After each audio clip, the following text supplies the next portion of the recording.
All right. And we are live. The last word with LordCognito, Ebontis, Ty Guy Travis, fresh on that Thursday evening post Lightfall campfire, y'all. This is a big one. This is a big one. Nice guess. But before we get into that, Ebontis the cheetah, how we doing, sir? Riding the hype train all the way to February. Surprisingly, we will get to that one because I was definitely very wrong. I think all of us were a little wrong, but yeah, I have been enjoying the new season, playing all of it that I can get my hands on. Got like 4 videos out already. Got another one to do tonight, another one to do tomorrow morning. Then we get the raid race tomorrow. So just as many videos as I can put out that kind of fit in my little niche. And very excited to discuss all of these speculations of Lightfall, some very good decisions that Bungie has made. Overall, pretty much very high on hype. Got a few questions and critiques here, so everything's completely perfect. But yeah, before we got a lot to discuss, so I don't dwell on me too long. A lot of Destiny, not a whole lot of variety this week. Travis, what about you, man? I'm trying to do both. I played a lot of Destiny the past 2 days, but I'm also getting ready for my most recent review to go live, which is going live on September 7th. It is Steel Rising, a Souls-like game. Takes place during the French Revolution. I can't really talk about it, but I can say I'm reviewing it. And then I also did a Gamescom reveal this week for a theme park simulator called Park Beyond. Yeah, I saw that. So, pretty interesting one. But yeah, that will be live tomorrow. Nice. Yeah, very nice. Supposed to be live the day it got revealed at Gamescom, but for legal people having fights that are not me, it is going up late. So anyway, okay. Yeah, I was going to say top 2 things real quick. For all 3 of us for Gamescom, like Gamescom pieces. Top 2 things you guys saw. The what you call it, the Pinocchio Dark Liza Souls. P. Yeah, Pinocchio Dark Souls, fire. High on Life looks hilarious too. Destiny. There you go. Oh yeah, it's my top 3. It's all Destiny. It's just all Destiny. Yeah, you ain't lying. I mean, you know, we gonna be truthful. That's fair. No doubt, no doubt. For me, it was outside of the obvious, of course. Liza P was definitely up there. Honestly, if Legends of the Fallen, Lords of the Fallen, but is now the Lords of the Fallen. Yeah. It was a game I saw. Yeah, I know it's basically a sequel or a remake or something. I saw that game on Steam forever ago, and I've always been like, oh, that could be fun, but I never played it. And if they could like remake it and actually have really good combat, it looks good. The other one I saw, I'm curious about, but like every time it would go into like a combat animation, it would go down to like 5 frames per second. It was kind of the Ghost of Tsushima, you know what I'm talking about? Kind of the, I can't remember the name of it. I know, like Where Winds Fall or something like that. Oh, that looks phenomenal. It looks cool, but also like, please make sure this is fluid animation. I'm like, they look like little jank, but yeah. What about you, Cog? What have you been up to this week as opposed to any other week? Were you not busy, or are you just like, when do you sleep? Do you sleep, or are you just a vampire? Public service announcement. I have not been getting a good sleep at all. I need to improve it. It's really bad. This week has been, everything is trying to take me away from my beloved Destiny. I was able to sneak in to see the reveal at least, you know, got to play a little bit. I want to apologize, ILO Podcast, Destiny Clan, if y'all in there, if I've been ignoring you, it's been a reason, because I haven't even supposed to have been playing when I was playing. So I went and also, talked. He doesn't like you.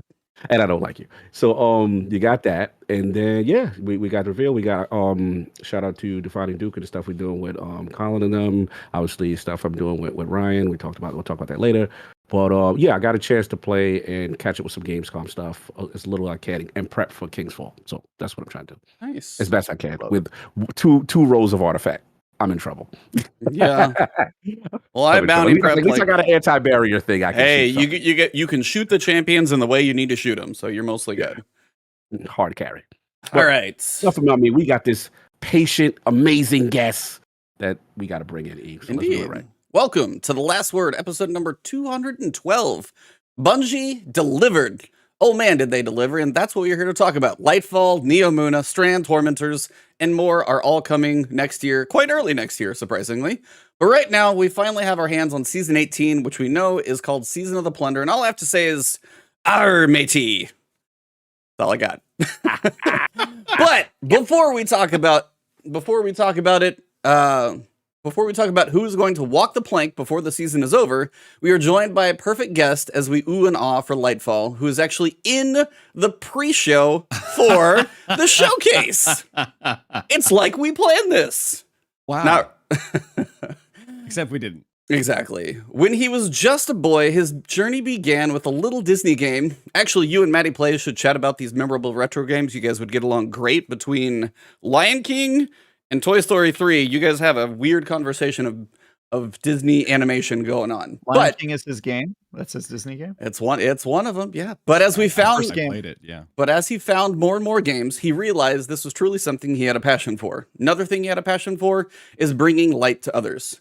He didn't expect to build the community he did, but he just knew he wanted a space that was positive and accepting for all. So let's welcome a man of faith, family, and friends who you'll find enjoying his French press coffee during his Saturday Destiny streams, can do 10 Destiny voices in a single take, whose two-piece bright beach outfits are hard to miss on the GCX floor, and just for brownie points with one of our co-hosts, has his own lightsaber from Galaxy's Edge so he can replace the mop in his acting reel. The one and only, coming from the Lone Star capital, beach vibin', BigDaddyTeej. How you doing, sir? Hello. I'm great. Thanks for having me on the show. Absolutely. Lion King game. Yeah. I was like, we're going straight there. So Go Straight to Lion King. Right All right. to it. So this is a funny story. My first console was a Sega Genesis, Woo! given to OG. me by my aunt's college roommate. Now they had like extended their roommateship beyond their school because neither of them were married or in a serious relationship. Yeah, they did. And well, there's a component to that that's not wrong. Components. Moving on. hey, these are just facts. Travis out here just spitting facts. That's all. Sometimes when you experiment, you find gold. That's all Well, I'm that's That's saying. what the we go to college visit, experience and- is all about, right? And they kind of sit me down there like, you ever play video games? And I mean, no, I'm like 8. No, so I played a little Lion King there with the Sega Genesis, and I was like, this is the best thing that's ever happened to my life. Mhm. And so at some point, that my aunt's roommate revealed, her feelings, and when it was not as my aunt was not as Wasn't reciprocated. Was it not reciprocated? reciprocated. They were, I Wow. was like, I got the Sega Genesis out of that. That's the moral of the story. There you go. There you go. I got the There you Sega go. Genesis and some Sonic go. and Vector Man and Ooh. Lion King. And I'm loving this. I played, what was the other one that was on there? The original Toy Story game was also nice, on that. nice. You had all the cheat Wow. codes. I went straight to Yeah. Scar. I wasn't planning to play around with the Elephant Graveyard. That level sucked. I just take me to the boss. You could just input I stuff. will say, Remember how I easy that beat was? Aladdin on, what was it, SNES? Aladdin was Oh like my gosh. that was actually a pretty good one too. So Wow, Toy it Story is was pretty very, very appropriate. So apt that your Sega Genesis was granted to you as a symbol of ruined dreams, Whoa. because that sort of is Sega's entire. That's their brand. That was their brand, right? Leia, look what they're doing to So, Sonic right now. That's ruined dreams. Sonic Open Yeah, World. they ruined their Oh. console dreams, their Sega dreams, and your We're aunt's not- Whoa, are roommate we not not doing excited for this. Frontiers? Are we knocking doing this. Frontiers We're not already? doing this. The Sega's It's community got pretty- to stand how up. appropriate. Oh, How appropriate. It's very good. Anyway, I I like was the going to movies, say both of them. I'll be honest. that Lion King game, that was the first video game that ever made me cry because it was so Wow. hard. It was Yeah. very hard. I Yeah, it beat was that really, really game. hard. I beat Yeah. that game when I was like 5. But dude, I had Really, really times hard. where it was Yeah, trying. that game was Yeah, serious I business. think I played it on the Super Nintendo and I beat it eventually. But What dude, was there your were hardest tears. level? There were tears. What's that? What was your hardest level? Like, what was the one you got stuck I think the hardest level was, I can't remember which one I kept dying on. I think it was the one where you come back as Simba. You go back that to one Pride Rock. Sucked. That level is Apparently so they're in challenging. agreement, guys. And here's the hardest part. The worst thing about that level is it's so far in the game, and if you Mhm. lose, you have to start all over Well, again. yeah, that's yeah, every like- old game. Yeah. Oh, so yeah. The first couple Reloads. levels, like I had those That's down real down Dark Souls. pat. The first 3 Mhm. levels, dude, where you're jumping on the Oh. hippos and stuff, and the second level, like easy. So That stuff fun, was like I too. could do it with my eyes closed. Yeah. But then the later levels, man, they started to really mess you up. can't wait to begin. Except it was chip tunes, but it sounded like it was orchestral to my Yeah, it was 8-year-old very ears. good. It Yeah. was in my head. And you want to know what the weirdest part of that? is I did not see the Lion King movie until last year. What? What? Yeah, What? I basically didn't have. What? Yeah, so that's the thing. I basically didn't have a childhood because my parents didn't show me movies or anything. We didn't have access to movies, so I played that game through a friend and just had never seen the actual movie until 2021. I watched it last was the year. animated one. Yeah, please was it Yeah, the it was animated? animated. Okay, good. Oh, Is yeah, it that's the other one. I watched the original one and I was like, "Oh, this Good. is like that video game I played 20 years ago." That was the. This is like that was my that Wow. video game. Actually, you know, the best thing Way. is the fact that you saw the animated Disney version in your mind, your child brain, that is probably like the rose-tinted glasses that the game looks like, because it's probably pixelated as all get out, but you probably remember it about like the movie looks. Exactly, and it had movie quotes in it. Like anytime you used to Did. continue, your Rafiki would be like, "The king has returned," and so I knew that the king was going to return in the movie. I was like, "He's going to return because it's in the continue." Oh no. That's dope. You know what's funny? Here's a funny story about the terrible live action movie. So, we all I'm glad that the society has unanimously agreed it was bad, and that's fine. It was. What I was interested to learn about a while ago was before that the Jungle Book one is actually quite good. That they did the live action Jungle Book one. Turns out that they only made that as a tech test for making Lion King. The only reason live action Jungle Book even exists was because they wanted to see if they could do it for Lion King. That's crazy. Wow. But turns out Jungle Books was better. Yeah. Mostly because I think you have Christopher Walken singing. I think that, you know. Can't go wrong with Christopher Walken.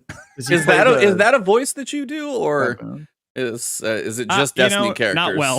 Okay, fair. Christopher Walken, you either do or you don't, so that's fair. Yeah. We watched Severance recently, my wife and I. Oh, and, yep. He's such an elderly joy in that show. Yeah. And I wish I could mimic his voice. He is such a wonderful. I don't know. I love him. Yeah, classic, man. So you go got that Genesis, you know what I mean? Very esteemed choice by gamers. Yeah. Exactly. The console generation, it did what certain consoles don't. But moving on. The thing I wanted to ask you about was then, like, you know, you keep going through. I'm assuming you're gonna still go through the console generations from like what, Super Nintendo, like Turbo. Like, what did you continue to progress through? The way I grew up, the way that, you know, the socioeconomic status of my family was that we were a one console household. Gotcha. You know, Okay. we were committed. Okay. Yes. It was. Yes, I got to choose. Yes. But that was the one. If I That's wanted to the play one. others, it was you go to Brian's or Zach's or, you know, Got whoever it. has the other one. That's how you're gonna. So I didn't have any of the other of that era. So Super Nintendo, Atari, none of that. No. Mhm. But Gotcha. I went straight to N64. Nice. Mm. And I was able at that point. I partnered a Game Boy, so we had the portable component with the N64 experience. Anybody remember throwing in the yellow cartridge into that giant like chode that you could mount to the back of the controller and you could play yellow version on your TV? You know how cool I felt booting up my Pokemon Yellow on the TV. It was great. Mhm. But yeah, so then after that went to original Xbox. Ooh, My cousin went to GameCube. I went to Xbox. We were able Nice. to, you know. Mhm. And then You talk 360. before the holidays, and you're like, all right, so I'm gonna ask for this one. You ask for this one. Yeah. We visit. We trade. Orchestrate you this do whole it. system. That's how you do it. Everybody's got one. We're good. All right. You Yeah, gotta the- I maximize also had an potential. arrangement like that. I was friends with people I didn't even like because they had the other console. You know what I mean? Like, It's like the You only just reason had I'm the- here is for the game. I hate your soul, but Yeah. let's go. Yeah. I would be in the friends group and they would be like, "All right, you'll get it for Christmas. You'll get it for Christmas. I'm a It's a Jew. I have no stake timeshare. in this, but I will be playing both of them. This is great. This is working for all of us equally." Yeah, it was awesome. Love it. For the shift. But like by the time 360 rolled around, I think at that point I'd kind of like the original Xbox really was like, you're gonna play a lot of video games, and I played through like Ninja Gaiden and the original Forza and Halo and Halo 2, and you know, obviously it was very like ingrained in the Xbox culture. And at that point, Microsoft was starting to do big things. I had a ton of friends that were on PS2. I never owned a PS2, Wow. which is surprising to a lot of people because it was like the console, and that's you know, not wrong. Still but, is the best on console, I think. But yeah, by 360, I was like, this is gonna be my thing. This is where my time's gonna go. And so I Nice. started playing kind of everything. Ninja Gaiden, by the way, spiritual successor to The Lion King. A lot of people know that. For the Dude, ultra punishment that I only threw one controller out my childhood bedroom window during Ninja Gaiden playthrough. Only one. Only one's not Wow. bad. Only one. It Yeah. was a beautiful Pelican. I don't know if you guys remember. This was one of the first wireless controllers ever. Yep. It was Yeah. slightly elongated, wide. They had to add that Had little thing on the back the so it thing. could transmit wireless data. Mhm. You could plug the little like, I mean, it was, I shouldn't say I would little. The imagine- dongle was the size of a small vehicle that you plugged into the controller port on the Xbox. Yeah. And then it had this giant thing that was like, this receives the signal. And it was like, okay. I would probably guess a game like Ninja Gaiden may not be optimal for wireless communication back in that era. That may not have been the best input method for Probably tactile and speedy response in Ninja Gaiden. But Nope. Yeah.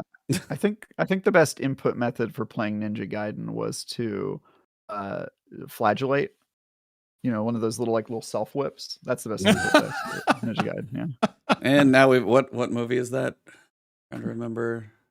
Da Vinci Code is what. Yeah, so I was like, it's not Angels and Demons. I was like, it was the other one. Yeah, thank you. Mm-hmm. Okay, awkward. Anyway, so anyway, Xbox 360. Yep, 360 was it. 360 was where I started. But my best Xbox 360 story is that BioShock 1 was a blind buy for me. Wow. Me too. And it lives in my top 5 games of all time. Nice. I had no Classic. idea. Yeah, big nux there. Yeah, it was like, Dude, I still was learning about the industry, right? Like I play a lot of games that everybody tells me to play on original Xbox. Then by 360, I was like, I'm going to start to read, official Xbox magazine and go on websites like IGN and try to find out what's coming and what's going to be, what I'm interested in. And so, but I still, because you grow up a certain way, I still would go into GameStop and just ask the dude, Yeah, they do. what's good right now? What do I want to play? My mom brought me to the mall and she's in JC Penney's and I just don't want to be there. Just tell me what video game I need to beg for when she comes to get me. And one of the ones that what it was BioShock. And even the guy didn't know anything about it. He was like, it just came out and everybody's talking about it. No, some writer, was talking about Ken Levine at the time. It's like, I guess it's a big deal that he did this. Guy wrote words. Legend. So it's like, that was it. Also, best underrated 360 game of all time is Dark Sector. For the love of God, why did no one ever talk about, play, or experience Dark Sector? It's a great game. I would have to look It that is up. a stellar video game. If you haven't played it, it still is fun. It still is good because it's literally the Warframe people before they made Warframe, and it's just single player Warframe. It's outstanding. Please play Dark Sector. Not Not a bad look. I like. Oh yeah, that literally looks like Warframe. Okay, yeah. It's literally the Excalibur Warframe, like just on. It's the same model. It's just, they just took it into the next game. I will say one thing, like go back that area. It's like with all of the Embracer stuff that happened recently in Square Enix and all the other things. There was like the one line where it's like, we thought about making Legacy of Kain Soul Reaver, but we passed on that one. I was just like, that's one of those games I remember as well. So, yeah. Anyway, seeing that reminded me of Legacy of Kain. Kind of has this aesthetic to it. Anyway, Dark Sector, by the way, IGN gave that game a 7. 7.7. Yep. Which, of course, is a recommendation. It is. Means it's good. Good, not great. Good, not quite great. It's Not quite leaning great. to Oh. great on I the think old scale. The best underrated one for the original Xbox, though, this is none of you will have ever heard of this, I promise. Maybe Travis. Maybe. Talking to It's an a game Xbox called podcast. Shadow Ops Red Mercury. I've heard of it. And okay, this game was a first-person shooter that was shot like a Sylvester Stallone action movie, with the corniest written dialogue you've ever heard in your entire life. A guy who was not quite military George Clooney was the main character. And he does a dip kiss to a girl he saves the life of in front of the Eiffel Tower with fireworks. It is the most over-the-top dramatic thing That you've is ever definitely 80s like played. action movie. Yeah. But it was a blast. It was a Nice. really, really fun video I game. bought that game for $8 at GameStop used. Yeah. It was like was a game crazy. One of those Maybe. stores. We got one. We got one in chat. Sean Griffiths. He remembers Shadow Ops Red Mercury. There you go. Red Mercury. We got one. Outstanding game. It was a very Tons of cheesy fun. game. We got one. That was the We got original one. Xbox, like early Yep. 2000s, right? Early 2000s. Yeah. Yeah. Came out before Halo 2. Wow. Speaking Same of which, year, right? Or was it the year before? Same year. I think it was the same year. Yeah. Earlier in 2002. Yeah. Speaking of which, before that, you transition into that Destiny, right? God, No, we're just gonna talk actually, about Halo. Excuse me, Halo. Shadow Ops. We're Halo. gonna talk about Shadow Ops the whole Oh, you show. can do a whole Shadow It's Ops. now a thing. Shadow Ops podcast. Shadow Ops Dark Sector podcast Talk now. every week about Shadow Ops Red Mercury. Gotta talk about that Halo, man. Travis, every week you have to deliver one of his quotes from Shadow I will. Ops. So one of Yeah, the yeah, terrible I'm gonna replay one-liners. the game. I'm gonna learn it. I'm gonna push clips on my Twitter every week. I'm gonna tag you, buddy. Do it. There you go. There you go. But about that Halo, though. Yeah. What's Oh, yeah. going on? Let's talk about it. Let's talk. Was that also the influence with the OG Xbox? Yeah, I was given Halo. Mhm. Okay, so this is ready for it to come full circle. This is going to be. Let's go. Are we going Okay, all so the way back? eventually- All the way back to the Genesis. Here we eventually- go. Eventually, my aunt got married to a really wonderful man who's now, kind of an uncle that I adore, and we have a great This relationship. is too funny. I feel like So- I'm learning so much about your aunt's history. One day Yes. at a family gathering, he had brought a bunch of Xbox games he was never going to play again. One of them was Halo. Yo. He That's gave me Halo. And so I fell in love with Halo as a result of yet another video game Yeah. donation. Dude, from your someone. aunt has had such an to my aunt. oversized influence on your life. has. It's unbelievable. It's a real thing. It's unbelievable. Like I only know of people who refer to their aunt as like kind of a stranger that they know, but yours is like your She's very entire involved. personal development has happened because of your aunt and her life choices and her romances. That's right. Specifically, That's right. 2 of her romances have greatly Well, impacted the your roommate development. wasn't exactly a romance. It was, You know it was what? a roommate that didn't quite I'm pan s- out as a romance. I'll be honest, I'm still rooting for the roommate. Well, personally. I'm we'll hoping have there to will be a see. third act to the story where you get the the new VR headset from the original roommate who comes back and they have a great relationship. I don't know what Karen's 2034. doing these days, but Yeah. we'll track her down and find out. That's funny. Karen, I'm on your side. I'm rooting for you. There you go. Yep, Yeah, that for one, sure. Karen. Mhm. So Halo, yeah, I got really into Halo. I will never forget beating for the first time the Maw level in Halo, final level, co-op with my cousin, who was always on the other side of the console fence, the same cousin, Mhm. on a family vacation in a hotel room on a 3.5-inch flip-up screen that attached to the original Xbox. What? Split screen, mind you. This is so we were each given 4 pixels. That's right. And we did it. We were thrilled. Man, were we thrilled. The sound was coming out of speakers that I'm pretty sure could be outperformed by the ones that are currently in my ears if I laid them on the desk. Yep. And yeah, we did it. And then that was the summer before Halo 2 came out. I don't know. And, How do you? our hype was real. Everything is easy mode after that, right? Everything after a 3.5-inch screen has got to be easy mode. I mean, you're like, I can see his foot, I can see his arm, I can see pixels. This is Going home Yeah. was like, it was like an awakening. I had no idea what I'd been missing for a week. Mhm. I Yeah. would love it if part of your like impression of the Halo story was, I liked it, but it's kind of weird that they chose to make Master Chief like shrink as the story goes on. He just gets smaller. And then they totally Yeah. abandoned it in the sequel. They just like made him normal sized again. It's Normal super size, weird. totally weird, man. It's like Yeah. A weird wow. creative It decision. is funny.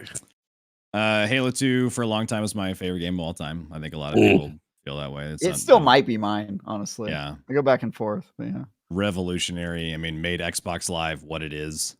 I mean, I Made don't think online games. Oh you, yeah. online Huge. gaming. Yeah, what it is. Yeah, Huge. true. I remember the first time I Um, heard proximity chat. I was like, "What's that?" Huh? That guy just called me a racial slur. This is Yeah. amazing. Where's this been? Where's this been? My ears have been Yeah. opened. They probably should be closed, but they're open now. I remember meeting a group of guys. It was a guy who and his brother and their friends, they played together, and I kind of worked my way in. We match made one night, and of course that was the only way to meet people through gaming because we weren't really on forums or anything like that. And we played together for like years and years. We grew so close over time. We ended up inviting him to our wedding. Like is a guy that I still keep in touch with. He couldn't come, sadly. His father had passed right before we were getting married, so he didn't come. Wow. But I'm learning so much about your life. Honestly, this is a I've great met a lot of interview. interesting people. I feel like I'm gonna ghost write his biography after this, everyone. Yeah. Yeah, you got Yeah. premium Well, boss. Big Daddy funny thing was Teej. he's about 10 years older than I am. As told from his aunt. Yeah, That's no, still- his biography is called Gifts from Karen. Gifts from That's his- Karen. That's right. There you go. So many. I like it. Wow. Oh. But like so he tells me nowadays he's still 10. Obviously, 10 years older than I am. He tells me he started playing. I'm 15 years old playing Halo 2. He's like, I feel like I watched you grow out of adolescence. I'm like, yeah, I mean, you kind of did. A little bit. It's like you wouldn't say the things now that you used to say to us and on Xbox part. I said no, I would not because now I'm a grown up and we change. So Wild West As back time then. passes, we have matured a little That's bit. right. Not much, but a little bit. Not much, but for the He better. retired most of the racial slurs too. So, yeah, thankfully, most of them. Gotta have a few in your back pocket. Got a shout out real quick in chat. Zeno1121 with the $50 super chat. Shout out to Soul Reaver series. Great franchise and sadly forgotten. I agree. I would love to see some kind of remake. That one's like not nearly like a Chrono Trigger remake, but I think it was a really cool series. That was one that I'd like to see. Anyway, so we got Karen's history out of the way, and Karen, move on. now did Karen introduce you to Destiny as well, or how did that all get going? I wish that I could weave Destiny into somehow having to do with my aunt Karen, but I don't. I mean, it's kind of related to Halo, so I'm gonna sort of, yeah. It was like the Bungie connection really started it, but Yeah, by I proximity. mean, so by the time obviously you're through Halo 3, my one of my main 360 like personal quests was to get every achievement in every Halo game, including Wars. Oh, achievement hunting. So that was like kind of the thing I did. I actually missed out on a lot of games back in the 360 era because I was like, don't buy it till you 100% the one you're on kind of guy. And so I would just sit there and grind. Sonic 2006 ruined that streak for me. See, this is back to Sega doing you wrong. So, anyways, continue. But so eventually, It's too kind of got easy. there. It's T-ball. I mean, come on. They're dead. Bungie's Give it up. known and they're making things, and Halo 4 is coming out. Halo 4, actually, believe it or not, has become my favorite Halo campaign, even over 2. Story, I don't begrudge you. Campaign, like the levels. Yeah, It's all just hallways. You're talking about 4. We're talking about the same game, right? Yeah, Halo 4. So you run through hallways the whole game. Here we go. Are you so when you say campaign, are you encompassing the story or just the level Here design we of go. the campaign? Because those are two separate And things. And I would say story, I don't have any problem with that. They're The same. whole thing. Yeah, and it's not a popular opinion. I get into a lot of spats with people about this because of things like what you're bringing up right now. My thing is that you get, from a story perspective, I think you're right. It's irrefutable. I agree with you on superior. story. I have no problem with that. My problem is mostly I separate the story from the actual campaign because to me the campaigns are the levels that you play while you're. Now, are you thinking of like when you dealt with Prometheans and all that kind of like very? No, I'm just thinking like the thing I had a problem with the Halo campaigns going into 4, and I think 4 is probably the worst example, is that Combat Evolved started with these levels that were huge and you could approach them in different ways. And there were so many different ways to kind of navigate the levels. And then in 2, they made the scope slightly smaller, and 3 even more linear. And then 4 was just so linear that you literally are just walking through like a series of tunnels that entire game. And so as a campaign, I have problems with the action and the areas you're going through, but story, separating that, totally get it. I'm a huge fan. I've read all the Halo books, including the Forerunner trilogy, which I think is like so good. one of the best sci-fi novels. The Kilo 5 trilogy for me is my favorite. With it's really good. The Karen Travis books, man. Wow. Anyway. But no, okay. So now that I understand what you're saying, I think I can agree with that. It definitely is a more linear experience. I did appreciate though how they were able to work in things like cinematic sequences. Like I think about the opening level when you're climbing the elevator. In first person, and I'm thinking about they've never done anything like this in a Halo game before. I'm literally pressing buttons to jump and slam my fist into the wall to try. I'm like, this feels so cool. And then the climbing up the enemy assassinations, right? You mount them like a gorilla and wrap your knife around the front. Like that was so cool, like so cinematic. I guess was the biggest things there that really made some of that linearness feel far away because you were using vertical space and. Animations and cinematics. Master Chief was talking like the whole time, which was very cool and felt good. So I think Halo 4 holds where up. he was running, which made the game feel a lot faster. A lot faster, sure. Yeah. So Halo 4 definitely was like, man, Halo's gonna be it for me forever. And then like, oh, but Bungie's doing this new game. Next called year. Destiny. Next year, yeah, next year, yeah. And I was like, I'm interested. I want to see what it's about. And having been so impressed by Halo 4 that I was way more focused at the time on Master Chief Collection. Way more focused on the time at the prospect of Halo 5 and all that kind of stuff. And so I played beta of Destiny. I'd never played an MMO before. And I'd never played really any true RPGs before. It was like action games. Like the closest thing I think I played to a true RPG would have been Skyrim. Okay. But even Skyrim is largely first person or third person action game with RPG elements of level. It's like careful. It's your opinion. Okay, so when I couldn't play the original Dragon Age all the way through. Because I wasn't the one shooting the arrows. I was pushing a button so my character shot an arrow. You know what I mean? Like different haptics, feedback stuff. Anyway, it was like so Destiny was an experience for me. I remember in beta, I spent an entire day, about 6 hours, like a whole play session on patrol because I had no idea what to do. Or where to go or what to progress. And obviously there wasn't much storytelling in the beta anyway, so it didn't really matter. But I just remember seeing another blinking beacon, and I'm like, well, this must be the next breadcrumb on my trail of discovery. And by the end of it, I went, if that's the game, it's fine. And, I'll pick it up at some point, and we'll, it was really fun to shoot the aliens, and there you go. And at launch, I played it and sort of tried to figure out the campaign. And when I was done with the, what was considered the main story, and I shot the Black Heart in the Black Garden, I went, okay, that was really short. And yes. I guess I'm done. Yes, I'm done, right? It was just like a weird, that's it. Yeah. My character doesn't look as good as I thought they would by the time I was done with this, but that's okay. And so really I left the game. I went into Master Chief Collection. Oh wow, we got similar history. Yeah. And the Master Chief Collection was a disaster. So I really kind of felt abandoned by the games I was looking forward to most. Like, well, maybe this is it. Maybe video games just suck now. And and eventually Dark Below was coming, and I had started making some friends with people, and understood that you could have kind of a direct connection through Bungie.net if you had a clan. I was like, oh, well, this might be a way for me to, get more out of this game is if I make a clan and just maybe I'll just invite some people to it. So one day I made a clan. Back when Xur was mysterious and interesting, I named my clan the Brotherhood of Xur because I'm like, oh, he's this unknown, mysterious force, and what a cool character. We'll never learn about him, and he'll be a big deal later. I'll name my whole clan after him. Great choice, Teej. And so one day I just invited someone at the tower to come and play and be a part of my clan, and we grew from there, and we started raiding together, and that's when I really discovered what the real game was and what was the end game is the friend game. I mean, honestly, like we joke about it, but it's not wrong. It is true. Yeah, right. Yeah, that's right. So many connections that we have made over the course of this franchise. For one, is why we're sitting right here on this podcast. But yeah, right.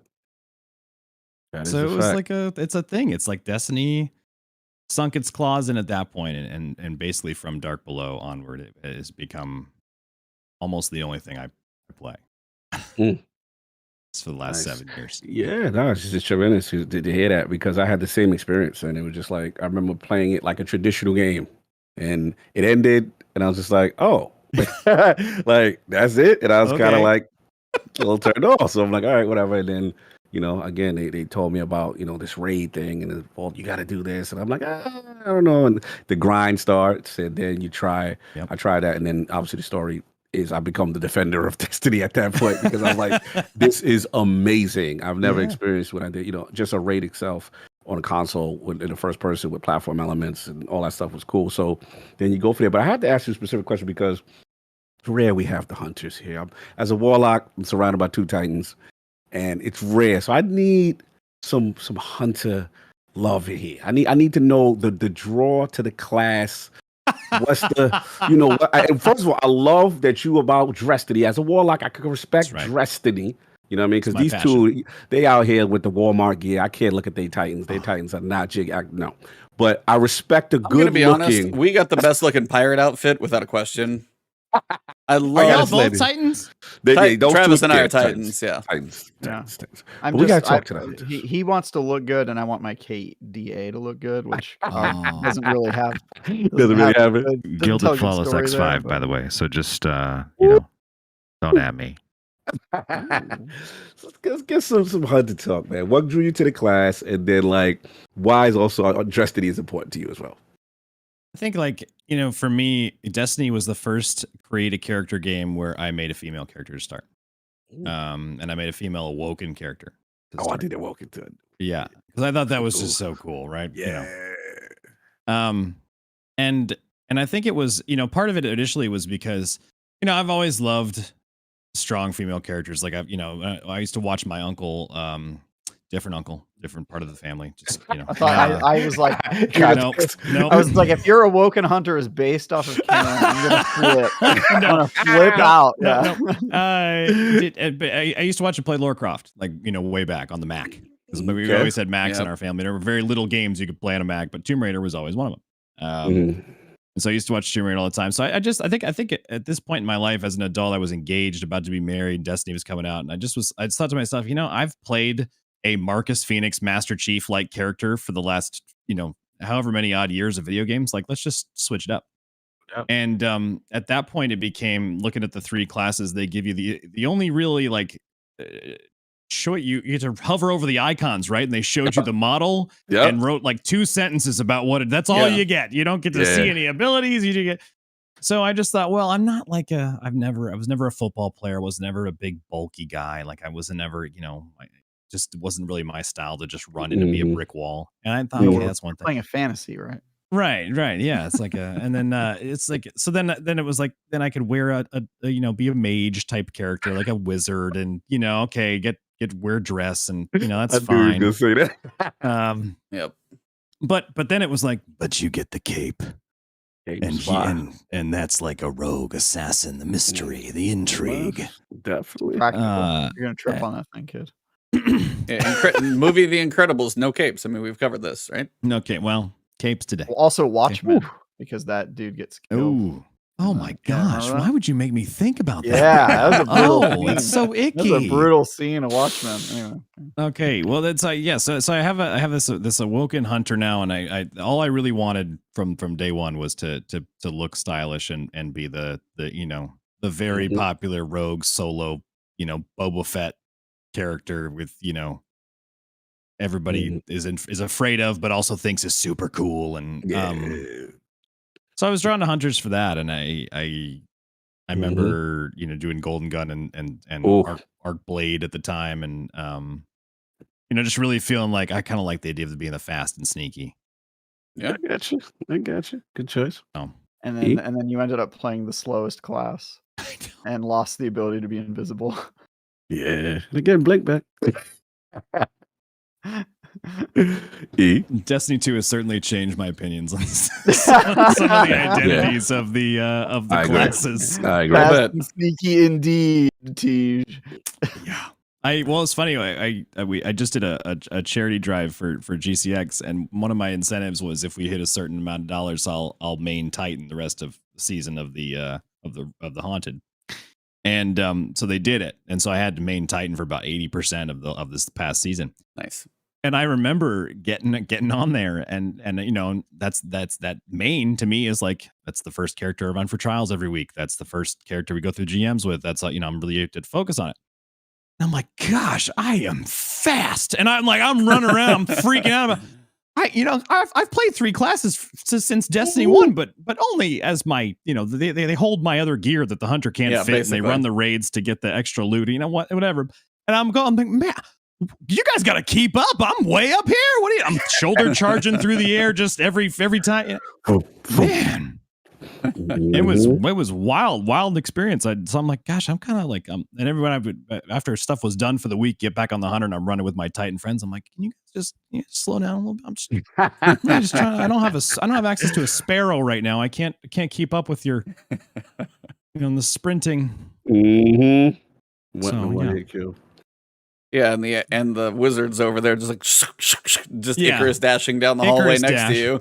And just got that. Stop it. Now Titans have the butt thrust. I'm like, I'm kind of like, I'm just sick of everybody taking all my cool stuff. Pretty soon everybody's gonna be wearing capes. Like I'll never I have to do that. admit, we're gonna talk about Lightfall, but I have to admit, you want to know? Titans actually already have capes, but Titans are just so big. It's really just it looks so small. That's the problem. Oh, yeah, right. That's sure. Yeah, it looks like a butt towel, but it's a whole cape. That's just all it does. So. I'm psyched for everything coming to Lightfall, but I let myself get a tinge bitter when there was a thing like we were originally just going to give the grapple to the hunter because it seemed to fit their class, and then we thought this is really fun for everyone, so everyone should have no, they shouldn't. We should have it. Dude, it would be crazy. It would be crazy if it was only hunters. That would if that was only on hunters, I would shut the world down. I'd be like, no, I gotta have that. Spider-Man is for everyone. Spider-Man is for everyone. Sony check was cut. I'm seeing the influence. Yep. Oh yeah. Yeah. All right. So we got to jump in. This is actually a good point to jump straight into the Lightfall reveal. And they dropped all sorts of bombs that morning. Pre-show was very cool. By the way, Teej, I saw your reaction on Instagram where you were actually in it. And you're like, I'm in it. Like it was so genuine because everybody probably threw stuff in there, and then you were. They do not tell you ahead of time. They quoted my review at the beginning. Oh, nice. Oh, nice. I was like, I stepped in and out while that was going on in the stream, so I missed that. I'm sorry. Damn. I want to shout out. Fine.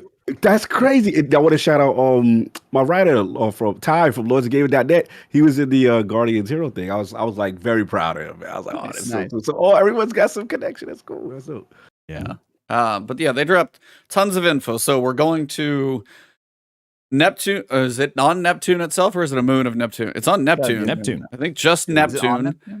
It's on Neptune, Neomuna, which is like a city that managed to survive the collapse. That's why I thought it wasn't on Neptune proper, because it's called Neolunus, which Neomuna, M-U-N-A. Muna.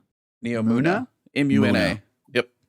Like a fun way to pull down your pants and show people your cheeks on the highway. Right. Like a Neomuna, like a more exotic version. I feel like Neoluna is better. Anyway. Anyway. So you got Neomuna, we've got the Strand, grappling hooks for everybody.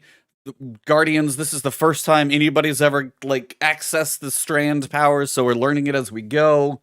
There are Dark Cabal. Callus has taken his Darth Vader bath in this little chamber he's got, and we get to see Callus naked. Was I not the only one that thought it was more like Dune? With the guy in the black sludge, or that. I was kind of getting at the same idea. Yeah, one of the Dune vibes from those shots. Yeah, no, that I can see. Baby in Lake Minnetonka. Yeah, so we got new subclasses. Hunters, I will say your rope thing looks legit because I always love those when they're used well. And like the opening of the Mortal Kombat movie recently that came out, the opening of Mortal Kombat. That 7-minute when they released that before the movie came out, I was like, oh, if the whole movie's like this, it's going to be fantastic. And then, kind of the rest of the movie did its thing. But that opening with Scorpion, fantastic. And that's... No, finish it. Yeah, so it was like, all of this. Do any of us actually play Destiny? Yes, we do. So yeah, we got Strand, we've got the Titan Tyrant, we've got the Hunter Threadrunner, we've got the Warlock Architect. Witness, obviously, is going to be playing a bunch of stuff in the background. We've got a pre-order weapon that's in the game, but it just literally got disabled 20 minutes ago. Wait, they disabled the AR? Yeah, it's because the grenade part of it. Oh, because of the grenade part. Part. So you can't use it in dungeons or raids right now. What even? We now know what the... that good! We're gonna have to remove the Forerunner pistol too, because it has a grenade side effect. Yeah, I'm surprised people haven't tested that yet. Too. And we also know that the Exo Stranger's fish is called a puka, or P-O-U-K-A. Yes. There's a whole lot more. I just wanted to go around the room, and we will start with Teej first. What was your big, your head explosion emoji moment from the show? What is one or two things so we don't, so we can kind of rotate through? What were a couple moments for you when it was just I think the two. If I had to pick two big ones, I mean, I'll steal grapple so you guys can't say it because everybody wants to say grapple. I think that was one of the big ones, and then I think the concept of a functioning society, was something that was pretty mind blowing. I'm looking around, I'm like, gosh, this looks pretty uncollapsed. Out here, we're looking pretty structured. The skyscrapers and stuff are intact. I don't feel like this is the last city. I feel like this is a city. This is the city looks good. So yeah, I'm a big synthwave like aesthetic kind of guy. So I'm listening to all kinds of that kind of music for fun and stuff, and to see that kind of become a thing. It was what I was hoping Season the Splicer was going to be, and they sort of teetered along it, and then it was more Matrix, I guess, with the inside the computer kind of vibe. But this feels like we're getting some Cyberpunk 2077, Guardian action going on. I gotta say, when I heard grappling hook, I had a huge question, and they answered it a little later. I was like, grappling hook. And it looked like at first he's like, hey, I'm just going to grapple to these little glowing green points that are around, and you have very specific points, and it's just going to feel cool for a moment. And then when they said you could literally do it to anywhere in midair like Spider-Man, I was like, that is the best grappling hook that I could have thought of in this game, and you did it. So the fact that you can grapple literally anywhere, for one, I can't wait to see all the stuff that gets broken out of bounds. Crucible is going to be an absolute mess as people go off the map and fly around another corner. Crucible is going to be a mess, but entertaining. Ready? Crucible won't exist by the time Nightfall comes out. Don't worry. It'll be. Don't tell Travis that. You're going to start up. You're going to have to solve mood. Crucible's not going anywhere. It's just going to be chaos. That's all. Anyway, I think they're not focusing on Crucible because they want to focus on something that matter. Ooh. I like that bars. I like that. Get it? I get it. So we got. What about you guys? Grapple hook. Where you guys at on that? Because any reservations about it? I know we kind of joked, but where you guys at on the grapple hook? Yay, nay, big. Worried about Crucible. Other than that, I don't care. I thought it was really cool. I thought if we do a more breakdown because I got a lot to say. No, I was gonna say you'll be next if you want to kind of take the piece and then kind of go to your part. Yeah. Yeah. Look, man, we got to be real. Like, Bungie's at this point with me as the grizzled Destiny veteran. It's hard to impress me these days. You know what I'm saying? And they always kind of reinvent themselves with new content consistently. And this was one I came in with not low expectations, but I didn't expect to be wild. I walked away from this thing like I am super pumped. Like what they're doing, like straight what Teej said. Like first off the bat, you got me with a cyberpunk aesthetic. I love the fact that they had that, what is it? Looks like a NPC race that was, again, hidden on Neptune. Cloud Striders. Yeah, that looked Which cool. are like the sexiest looking NPCs in the game. Have you seen them? Yeah. They're just geez. Really cool. Really cool looking. They definitely hit the gym. Destiny romance options confirmed.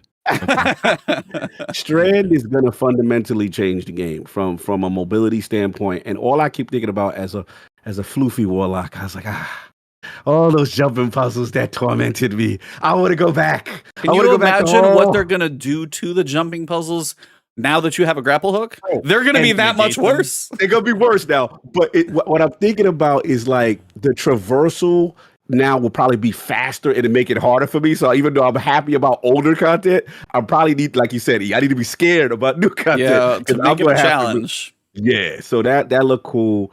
Look, I mean, this thing, it looks really, really cool. They really did a fantastic job. The only negative I had to say, I was just like, all right, Cabal, okay. I get Callus, but I'm like, okay, Cabal's kind of the main enemy, but you got a nice little outfit, cute outfit that we fight you in. I do want to know what Callus is. And the other thing I will say is that I know we're going to get final shape, but this does feel like another intermediate step before the full collapse. So that, and I think it'd be Trav. I think it'd be good with a line there. This is like the Ultron before we get to Endgame. Yes.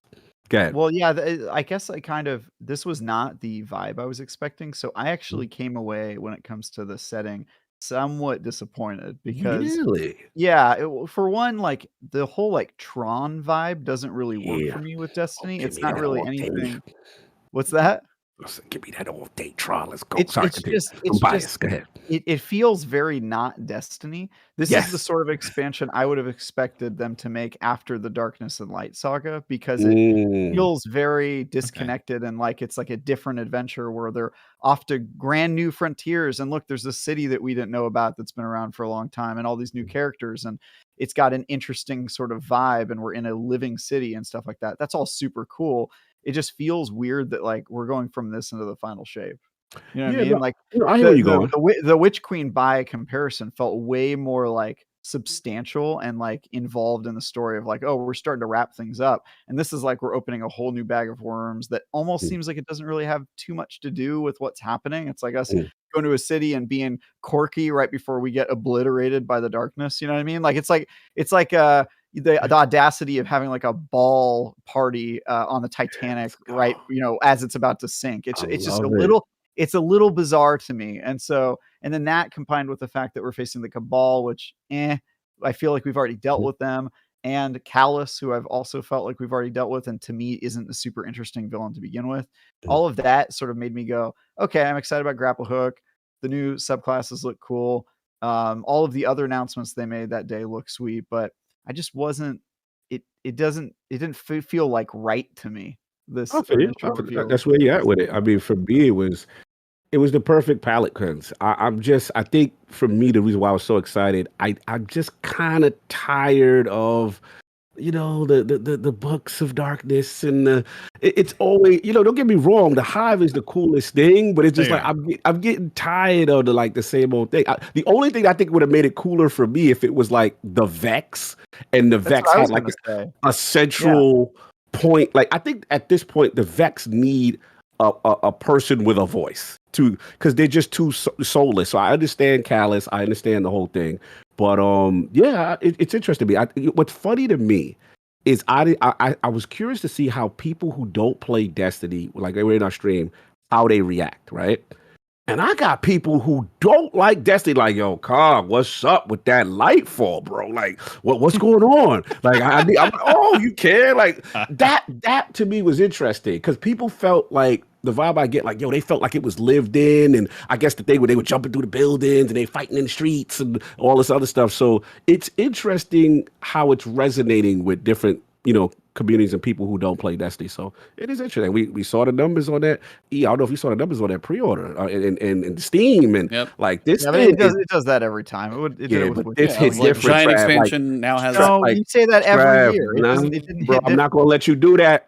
Show the data. Show the data then. I will show the data. Look at. I'll pull up the tweet with the data. It's number one on Steam with the pre-orders, and as far as the engagement right now, it's off the chain. Just because you don't like it, don't mean the rest of the world agrees. That isn't the data. You gave me anecdotal feedback. I'm saying, and I'll pull it up right now for you. This is what they say every time they do. No, I'm not talking about what they say. I'm talking about what the numbers reflect. Oh, so you're telling me that last year when they revealed the Witch Queen, the numbers didn't do the exact same thing? Destiny 2 Lightfall pre-orders have been the number one selling game on Steam globally now for 24 hours. Yesterday's showcase propelled the game to 450K concurrent viewers on Twitch. Destiny 2 now had 5 million new Guardians join since last year. Okay, now look at the exact same tweet that they gave last year when they announced Witch Queen. It's identical. That's my point. Is that this is always going to happen when they announce a big expansion. It doesn't mean that which is good for the game. Vibe was good. Which is good for the game. Like this is not good for the game. Yeah. Okay, it is. So why we minimize it? It's good for the game, but you're giving credit to the wrong thing. The thing that's good for the game is they're developing new content, and that always does this.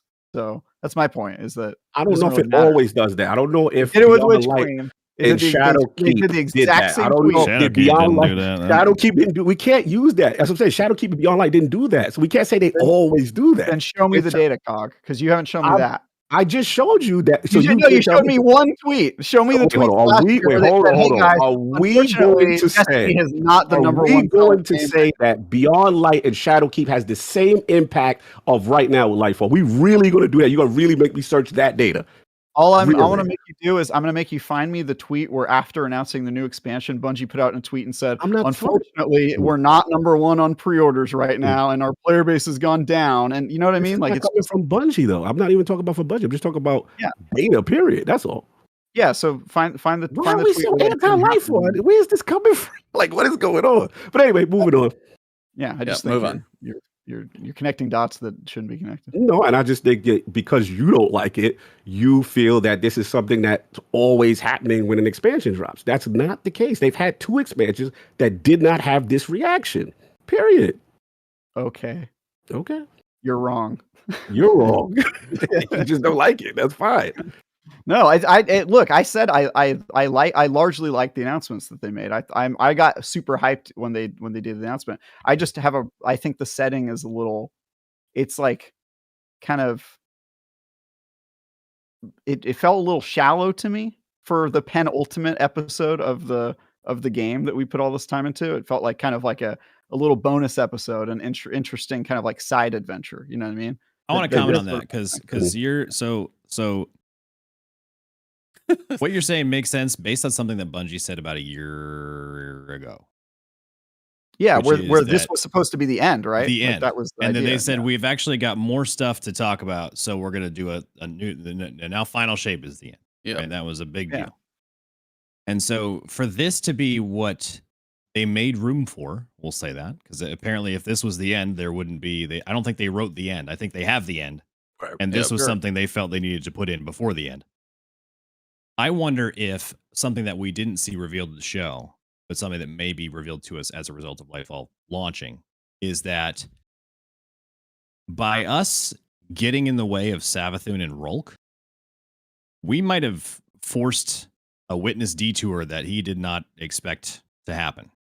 I don't think the Witness buddies up with Callus, who, I mean, let's all be honest, Callus is an idiot. Like, he always has been. He's not a leader, he's a follower, he's a complete idiot. And so, like, he's not the mastermind behind anything. And so, like, it's like, I think that that Rolk sees an opportunity with Callus as a result of the failure of Savathun when she was then brought into the light of the Traveler, went against his better judgment and will, separated from her worm. And then at our ability to put Rolk in the ground instead of having Rolk clean up that mess himself. Now it's like he's kind of going, okay, so my two tools here that were guaranteeing me victory are kind of they're off the table. So we got to figure this out. I'm gonna have to go see, you know, Big Daddy Callus in the bathtub here, and we're gonna have to figure out what we can whip together with whatever he's got lying around. To your point, Cog, I think that the Cabal coming back, I'm really hoping this is what the Scorn or Fallen moment where they're not the same at all. Where it's Cabal like in name only. Yeah. In that they're not going to have the big failing shields. We're not going to get, you know, slug shotguns. This is not Cabal in fancy suits. I'm thinking this is the Scorn version. That's an entirely new set of combat drills that just are going to be accentuated by shiny armor. Well, I hope so, based on the Juggernaut character that they introduced, that seemed to be an actual original Darkness-like character. Yep. That to me excited me. So it's like, to Travis's point, I think it's like, it's definitely a precursor to what the final shape is going to be, and it is a side detour. I'm not going to minimize that. That is definitely a side detour. Yeah. Does it feel like the Avengers Infinity War? But to Teej's point, we kind of knew that when Final Shape was announced. I got you. Yeah. We kind of knew that when Final Shape was announced. So now it just reinforced it. So I understand the disappointment, though, from your standpoint, where it's like, okay, I wanted more of a Avengers Endgame, and this really is not that. I get where you're coming from with that. But I kind of, when I hear Final Shape, it's not that I wanted this to be that. It's that I wanted. I assume the reason that they added an extra year is because they needed an extra year to tell the story, right? Like, oh, it's going to take a while to wrap this thing up, so we're going to need two full big expansions to tie up all the loose ends. And instead, they're introducing a whole bunch of new loose threads that seem like they weren't really core to the story. It's like introducing new characters and a new city we didn't know about and all this stuff. And it's like, if I was wrapping up a story that has nothing but loose threads that they have not completed, the last thing I would do is come up with what Lightfall is. You know what I mean? Like a totally new kind of like side story that feels a little bit more frivolous and detached from the main story they're trying to tell. I know. And to Teej's point, that we could be surprised, right? It could be that this actually does have somehow a core part to play in the final shape and kind of the ending, the conclusion.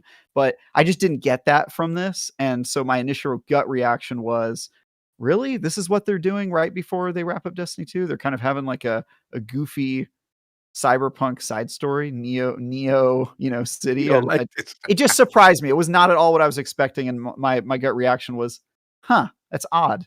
That's all. I'm happy for the aesthetic departure from pyramid technology. I agree with that. I will say, it will look very fresh. I think, as you guys were kind of alluding to as well, it seems like the Cabal will be more than just a purple coat of paint. I'm hoping they say like newly designed enemies. We've also got the Tormentors, which is this like horrifying, like terrible giant mini Rolk, like running around. Just I don't even know what that thing's going to be like to see. Let's hope it's more potent than champions. And I want to jump in on that. I'm sorry, I'm jumping in. The reason why I'm excited about that, because another thing that we all agreed that we loved about Witch Queen was Lucid Hive, right? And the true fear on the battlefield, right?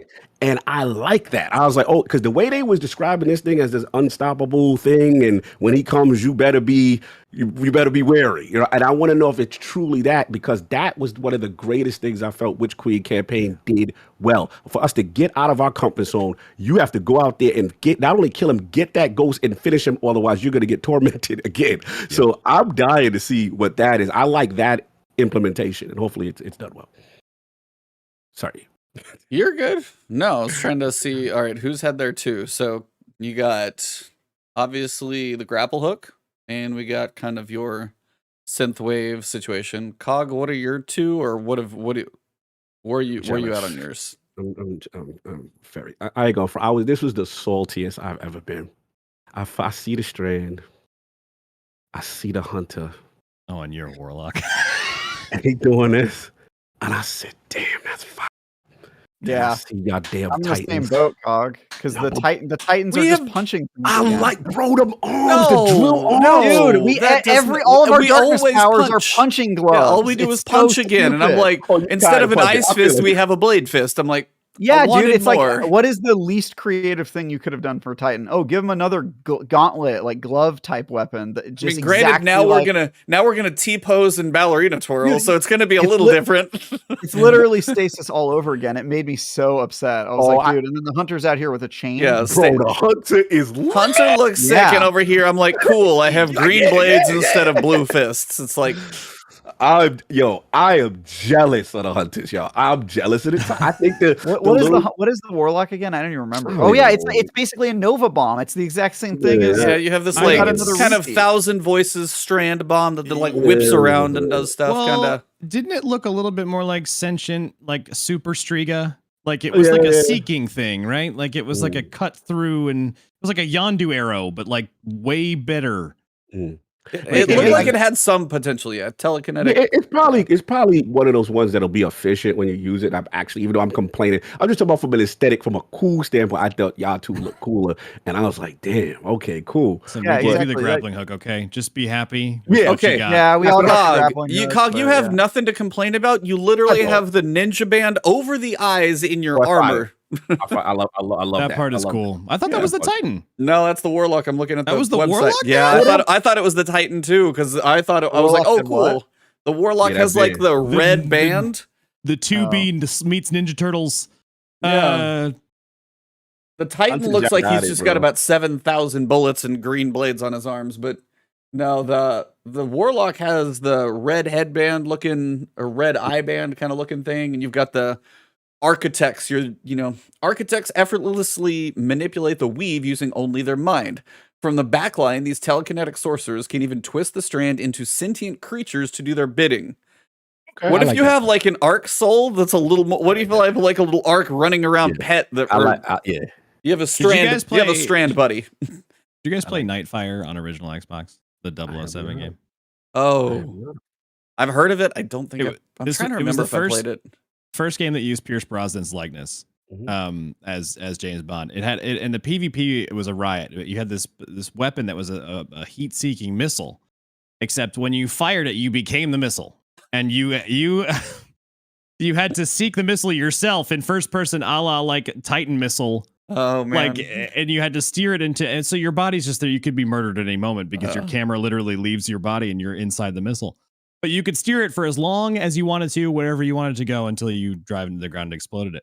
What if the Warlock Super's kind of like that, where you get to go into like a pet, like a green pet, and you get to take it in and use it as like a murder kitty or something? Again, I'm willing to reserve judgment until I get it. And I know I am definitely being emotional. I'm just saying, I just felt like the worst stories. I mean... You thought you had the worst toys, and the Titans thought we had the worst toys. The Hunters were all totally fine with what they got. The Hunters' toys look great. We're great. So. Yep. We're great. Except, okay, Bungie, if you're watching, which I know you are, we would really love just a couple of pairs of symmetrical gauntlets. Just a couple. just like one or two pairs where both arms are the same. For that fashion game, you know? For the fashion game. Just one where maybe we have like two normal looking shoulders, not one like mega shoulder and like a t-shirt sleeve. You know, you're talking to a couple Titans, right? When you want to talk about mega, oddly unbalanced shoulders, just look at our Vanguard. We've got you covered. Yeah. I think we win the unbalanced shoulder battle. So anyway, back to where you were. Yeah. Travis, what are I need your 2 highlights of the Lightfall big reveal. I'm trying to remember. There's a whole bunch of announcements. I guess I'll just be boring and talk about the stuff that my personal pet projects, right? I'm happy that they announced they're not going to be sunsetting content anymore. Here's why. Big. As one of the only truly successful live service games, Bungie had an opportunity to set the precedent for what is the norm with live service. And they almost made the norm that it's okay for you to take away content that people paid for, which I think would have been disastrous to the state of live service games and the goodwill that the makers of those types of games get if they enact those types of policies. And so I think that them backtracking is great on the people that put the pressure on them to do that. I'm certainly one of them. Rick Hogue and I talk about this a lot on the other show about how Hogue left over this. I stayed, but I'm an active upset person when it comes to that.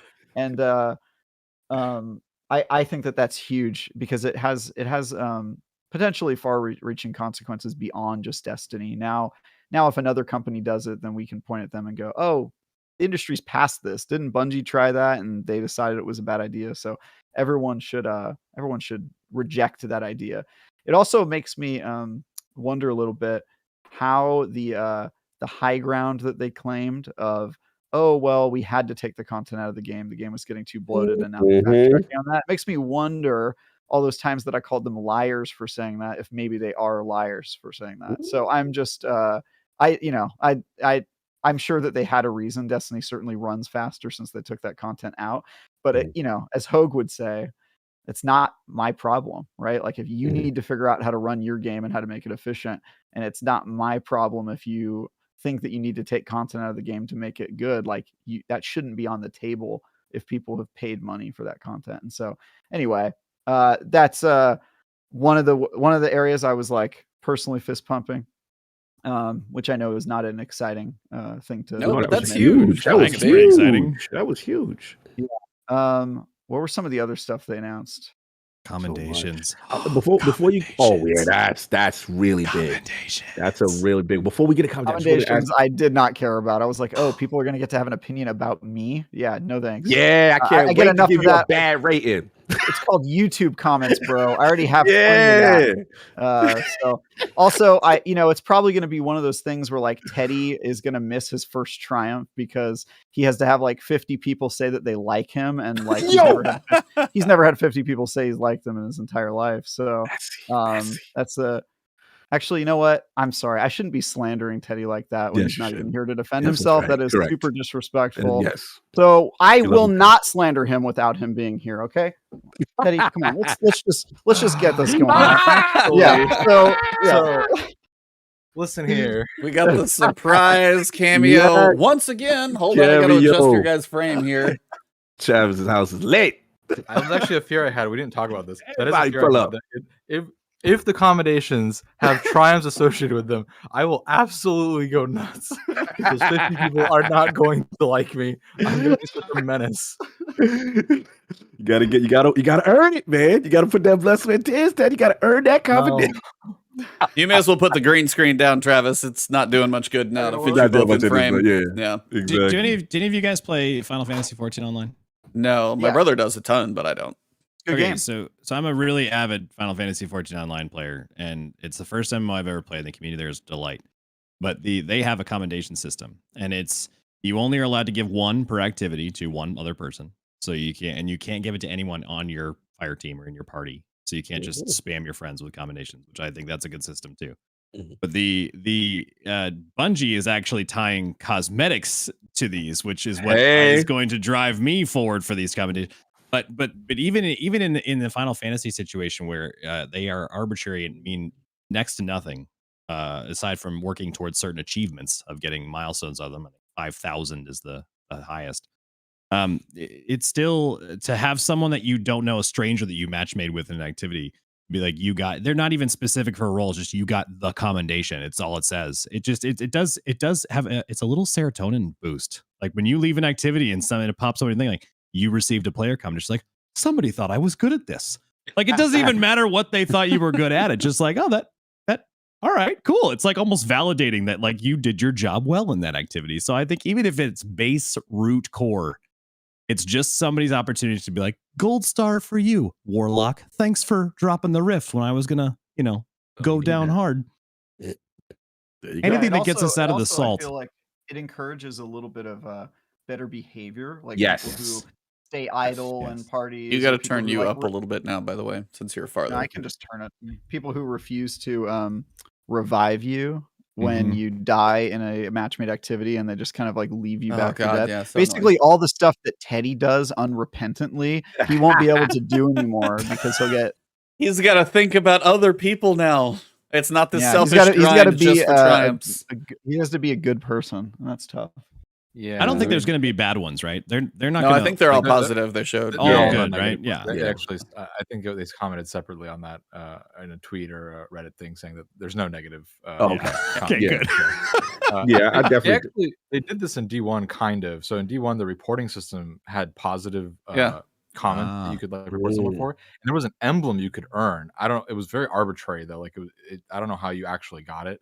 And so I think this is them kind of building off that, because D2 they removed all the positive reporting options that were available. So I guess this is finally the evolution of that, along with in-game LFG finally. Yes. Yeah, I guess now we know why guided games never came out of beta. Yeah. Yep. Get those emblems before Lightfall, ladies and gents. Yeah, that was a big guided one. games is going away. Yeah, in-game LFG, definitely surprised by that because, obviously guided games was the failure that didn't hit. And that, I don't know what the queue wait times in there was, because I tried it one time and I was like, hours. I'm good. Jarv tried once for one relatively more recently. I saw him on Twitter. It was like 12 hours. Yo. He just left it going just to see. And then he just babysat it one day. So, it's a little ridiculous. I actually jumped in with 3 clanmates a couple weekends ago into the Last Wish as guides, and we pulled 2 in about 3 minutes. Wow! So it's the demand. It's like the demand's there. There's just no supply. I've done the same actually. I did guided games as a guide and was like, oh, this is pretty good. The thing that sucks about it is there's nothing to support the system. Like one time I was doing that and we DC'd with the people. It just we got a random and then if you rejoin with that group, you lose like the guided game credit and all that stuff. And so it's just like there's just not infrastructure to support it. Like if you get armadilloed or whatever. And so that I got really turned off from guided game or guided games. That feels bad. That's tough. Yeah, that's tough. But yeah, I mean that, and I did want to comment back on the sunset thing, because I'll be honest with you, E, that surprised me. I didn't see that. Yeah, I didn't see that coming. And to Travis's point, I think where my confusion lies, and I want to ask you all this, is the reasoning for sunsetting initially. The game's getting too big, right? And first of all, I am not mad. QA testing and all that other stuff. It was technical nature. I am not mad that this announcement happened, but I'm just trying to understand the mindset based on the information that we had initially, which was the game was getting too big, and at this point we can't support it. So thus, the Destiny content vault must exist. We will bring that. We will put that J in there, put the old content in there, and then it could come back sometimes, retouched up. But it's going to go in there for the space of the game. So my question to y'all is: now that they have made this announcement, do you think it's a situation now where, like, first of all, Red Wall, I'm gonna say Red Wall ain't coming back. Can we all say that Red Wall? Forsaken isn't either. Right. Well, hold on a second. Let me just ask this one question, Teej, and I got you. Do you think it's a situation now that this newfound space is a result of possibly dropping a generation to facilitate that, or they're Nope. just technical wizards and figured out a system to now support keeping expansions in the game from now on to perpetuity with Destiny 2? Option B. They're not getting rid of. I would probably, I'd bet a steak dinner on the fact that Destiny 2 is going to include PS4 and Xbox One until Final Shape. And honestly, I think they may have thought about it, but the way the consoles, the chip shortages and everything has been in this year, now we are 2 years away from the end of the saga. You're 8 years into this franchise. Destiny 2 is on this thing. And you're going to tell people on year 9, you can't finish this franchise of year 10 at the end That's of the fair. generation. I don't think they would pull that. And I think that would piss off a lot of people for them to try and go into their next saga. Next saga, they could say, hey, at the end of the 10-year saga, if you want to join into Destiny 2's next, who knows, whatever it is, then that's going to be PS5 exclusive, Xbox Series S exclusive. Who knows what they'll be called at that, PS5 2 or something. Who knows? But at that point, sure. Until then, no. Last gen will be there all the way through Final Shape. Okay, so let's rewind just a second, though, Cog, because you said something very interesting. Talked about how they announced the DCV as this plan to make the game smaller and rotate content, right? Mm-hmm. So as somebody with a marketing degree, I'm very familiar with Talk that talk. the speak, right? You can say one thing that sounds 99% like that thing, but when you really break it down, that's not what you said at all. Ooh, so to break it down, what was said? What was so the specific thing, if I remember correctly, please feel free to correct me here, but it was that they are no longer sunsetting expansions. Yes, that was the that's right. specific terminology that was Expansions. used. Right. Nowhere ever did they say, and we will cease to use the DCV. That is Nowhere correct. ever did they say that we will stop rotating content. That is correct. To me, we will no longer sunset expansions means that we will no longer kick things like Red War and Forsaken access out of the game. You can play Beyond Light and Shadowkeep from now until the end of time. Right. I think the DCV is still going to be a thing. You are Seasonal not going to be content, like you're not going to be able to go back and run containment in Agreed. by the time Lightfall comes out. It's going to be Agreed. But that's outta here. okay because that's seasonal content, and I think that is already well established as going away in the live service games. Like you can't replay, season 5 of Fortnite or whatever, and I think that's totally fine. I think the thing people are mad about is you pay for a dang campaign, and then if you wait 2 years and you come back to the game, all of a sudden you can't play it, and that's sort of bullshit. And I think your point is well taken. If people think, oh, nothing's ever going to disappear in Destiny ever again, like, no, dude, it's still a game with season passes. It's going to have stuff go away, but I think the fact that they're not going to put away the big content, the stuff that you pay for with your hard-earned cash, I think that's important. So, Trav, quickly, do you think that it's a technical breakthrough that they were able to facilitate the expansion staying? I personally think it was not a technical limitation. It was simply easier to just remove the content. It was a shortcut, and they thought they could get away with it. And then when people backlash, they were like, all right, well, we should probably actually like do it the hard way and like find out a way to do it. Because like the reason I don't buy it isn't because, I think people at Bungie are untrustworthy. Bungie's probably my favorite developer ever, right? The reason I don't believe it is because there's so many examples that just prove demonstrably that is not a problem other games have. Final Fantasy 14 has years of content and raids and campaigns and everything, and none of it has ever gone away. I'm so glad you mentioned that. It's crazy to me that they think, oh, well, we're special. It's like, I get it. Your game is tough to make. It's a first person shooter. It's a big chunky game. But I personally just think they were like, well, it would be easier to just remove stuff. We would be able to make our game a lot faster immediately. I wonder how they would react if we did that. Let's try it. And then they tried it, and then people didn't react well. And they were like, all right, well, let's not do that anymore. And this time we'll actually, find the right way to do it, even if it's harder or if it costs us more money or whatever the issue was. So I think them saying it was a technical challenge was maybe a bending of the truth or a half truth of as Sabathun would have us call it. 2 lies, 2 truths. Teddy? So I have a theory. Let's but go. I'm not willing to share the theory. Oh, come on, don't do that. No, I'll come tell you on, guys. break. This is Fred That'll be post show. Let it go, brother. What I will say is, they actually clarified on I think the Lightfall page that seasonal content still goes away. Yes. So it's just the expansions. Right. This is a good move, but I said this on Last Word. I never believed them when they said it was a technical issue in its entirety. It probably was a technical issue, but I'll give the same response I gave when that show aired a few years ago. You should have gotten more resources and figured out the problem, which seems like they did figure it out. Sony money kicking in?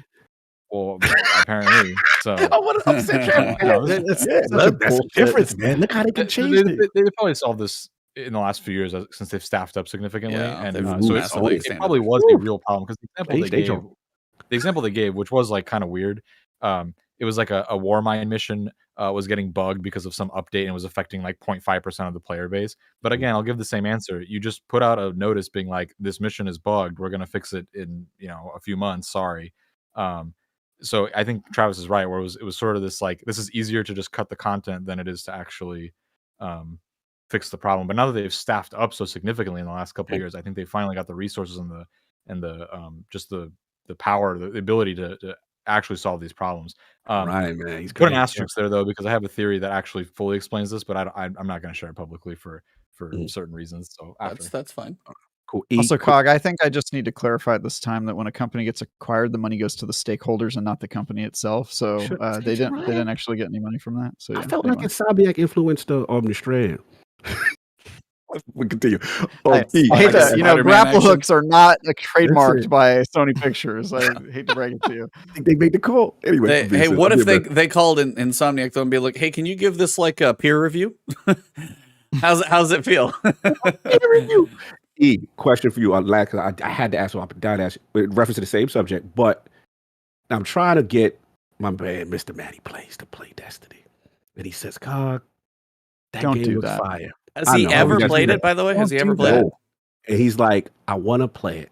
But when I heard about, he's like, when I heard about that content vault, and you mean to tell me, he said, I want to sit there and play Destiny from beginning to end. Destiny. No, he's a huge retro, play it all that. Yeah. I want to know what happened. So my question is, now that the expansions are going to no longer be going, there's no hope for the Red War for my boy. There's no hope. Zero. People that don't know who the hell, you know what I'm saying, Dominus Paul is. I'm going to disagree with the panel as I often do and say there is hope. Because they've already shown that they sometimes bring things back from Content Vault. And Bungie also has a long history of like remastering things and making things available. And so I think maybe not anytime soon, maybe not even in Destiny 2. Maybe it's something where they bring it back, like how King's Fall is returning in the sequel, right? Something like that. I think at some point that content's going to be playable because there's a ton of like levels and music that was in those games that is going to be a conversation about game preservation, which is becoming more and more of a thing as our medium sort of evolves and matures. And I just think there's no way that you never see, the arc that happened in Red War and all the super memorable pieces of that just never returning. Maybe not playable in Destiny 2, but I think at some point they put out something that gives you access to play it, or they bring it back in some capacity. I have to believe that. I mean, I would like to think that. Maybe that's like the way they, over the course of remastering things, they introduce that stuff as like Legacy, or in the Little Legend tab, you can go back and play the campaign as like, and that'll kind of probably be determined in Lightfall if we keep or lose any destinations, because the ones that at this point can go that are not tied to campaigns that are staying, EDZ and Nessus, are the only two that remain that don't really have a campaign link to them, because they're all very much old stuff. So if those stay, it would definitely be on the table for them to maybe release, like after Final Shape, if they're going to move on to the next saga, somehow remaster teams in the back corner working on it, they could put it back in ever. But I still think that's a far-fetched thing. Not saying it's completely off the table, because as you guys have said, we literally have Gaul hanging out, as a ghost in Season the Haunted. I'm like, you have the boss. Now tell his story too. There's so many references to Red War and all that stuff. And so I feel like still, at some point.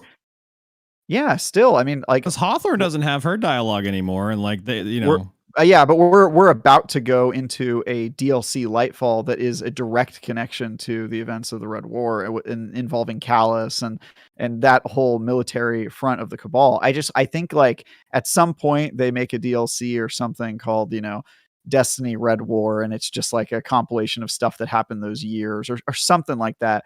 I think they're bringing it back. Wow. I really Very think far-fetched, but again, it could be 5 years from now, but I think at some point you're going to get to play that content. It's just there's just no way. Technically, I was just thinking about this while you guys were talking. Technically, I think that you could go from the end of Destiny 1 into basically Shadowkeep. Yeah, it starts the pyramid connection. Well, even Beyond Light, really. You don't really even need Shadowkeep. You could go from the end of Destiny 1 into Beyond Light with the tie of being nothing but the stranger. And really, with where we are now, you know who Oryx is, so you know who Savathun is, you know who the stranger is, because she was in D1. You could literally start with Beyond Light and have no relevant story gaps left. Currently. Well, the only difference is now with Season of the Haunted and the connection to the Moon Pyramid, you got to have Shadowkeep in there, which is why that one's staying. True. But that's like, So but that's say the thing is Shadowkeep. you can Red War and Forsaken while they were kind of big. You have an origination for Callus and Gaul. That whole Gaul story of us losing our light and then coming back and the whole inner thing. Doesn't matter. It sets up Callus and Caiatl, but it's not important to theoretically the whole pyramid situation we're dealing with now. Forsaken, I don't know if Marasov is going to play into the future because we have Crow, and obviously Crow is going to be, hey Travis, you want to stop spamming those? I'd appreciate that. No, sorry, I need to promote my other YouTube channel. I can't. But yeah, what about all of the Crow stuff and that's the again, references? That's Yeah, like the Shadowkeep and Shadowkeep and Beyond Light seasonal content. So assuming that some of that, but it return. directly references obviously Forsaken and Cade's death and all that True. stuff, and so there's just so much of that that's I mean, tied in yes, there. I would love to get them back, but I'm just saying they can probably finagle what's left and what will stay to be a story, and they can say, "Hey, this 100%, is just the 100%. History of Crow." That's all I'm not even at. saying that. I'm not even saying this content will come back while Destiny 2 is like the game you're playing. I just think at some point you're going to have access to these. Yeah, I wouldn't be surprised at some point. I have a hard time believing it would. I have a hard time believing that we've played Last of Us 1 on 3 console generations and we're only going to get to play the Red War one time. It just doesn't sound like something that it's not a priority right now, but likely sometime in the future. And it shouldn't be. I'm not saying it should be. I'm just saying at some point it's going to come back. That's my feeling.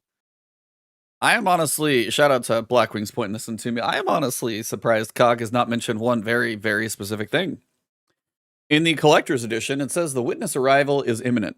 To prepare for this inevitable battle, the Vanguard shares Empress Caiatl's insights into Callus' psyche with you. Oh yeah, I would caught that. I know. Study Ikora's notes about Osiris' vision of hope on Neptune and discover the link with the Exo Stranger's mysterious puka, which is the fish. You might get to see your boy Osiris back. I don't want it. Don't get me. Don't mess with my heart.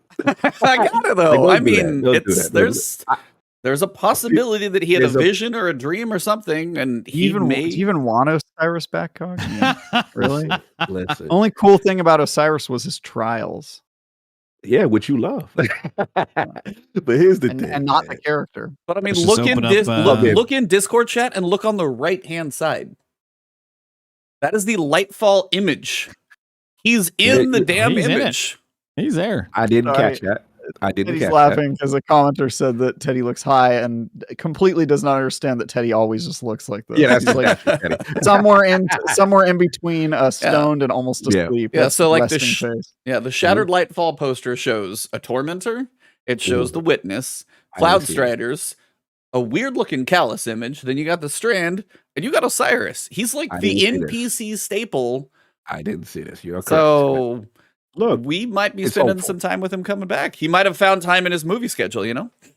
The voice actors coming back. I'll just pull up Oded Fair's IMDb page here and let's see if Light falls on it. I can't. I thought they were going to write him out, to be honest. I thought it was a cool way. And to be honest, I would have, as he being my favorite character, I would have been comfortable with it because I thought it was a glorious, hilarious end to a character I love. He was literally the great deception. He was Osiris, and it was Savathun. I was like, you know what? My man went out, but it was a really funny way to go out. And I will never forget how shiesty he was when the town, the city got invaded, and what's her name? Lakshmi, that we always laugh, got killed and stuff like during that whole skirmish, and he's overlooking and upset. You know what I'm saying? That the plan did not happen the way he wanted it to. It was Savathun. But no, this is cool. I got the collector's edition for that purpose because I caught that text that where they were saying that they're going to read about his vision stuff about this hidden city. I'm very curious how they kept this city hidden and what is the whole motive for the advance on it as far as like the witness and stuff. Is it just subjugate everybody? And if you're not down, I think there's something there. I think there's something on Neptune that Callus just plops his ship in this city, and there's something there that obviously is worth fighting for between Callus's army, us. Theoretically, the witness wants whatever's on there, and he's sending Callus to get it. But I think that's one of the things.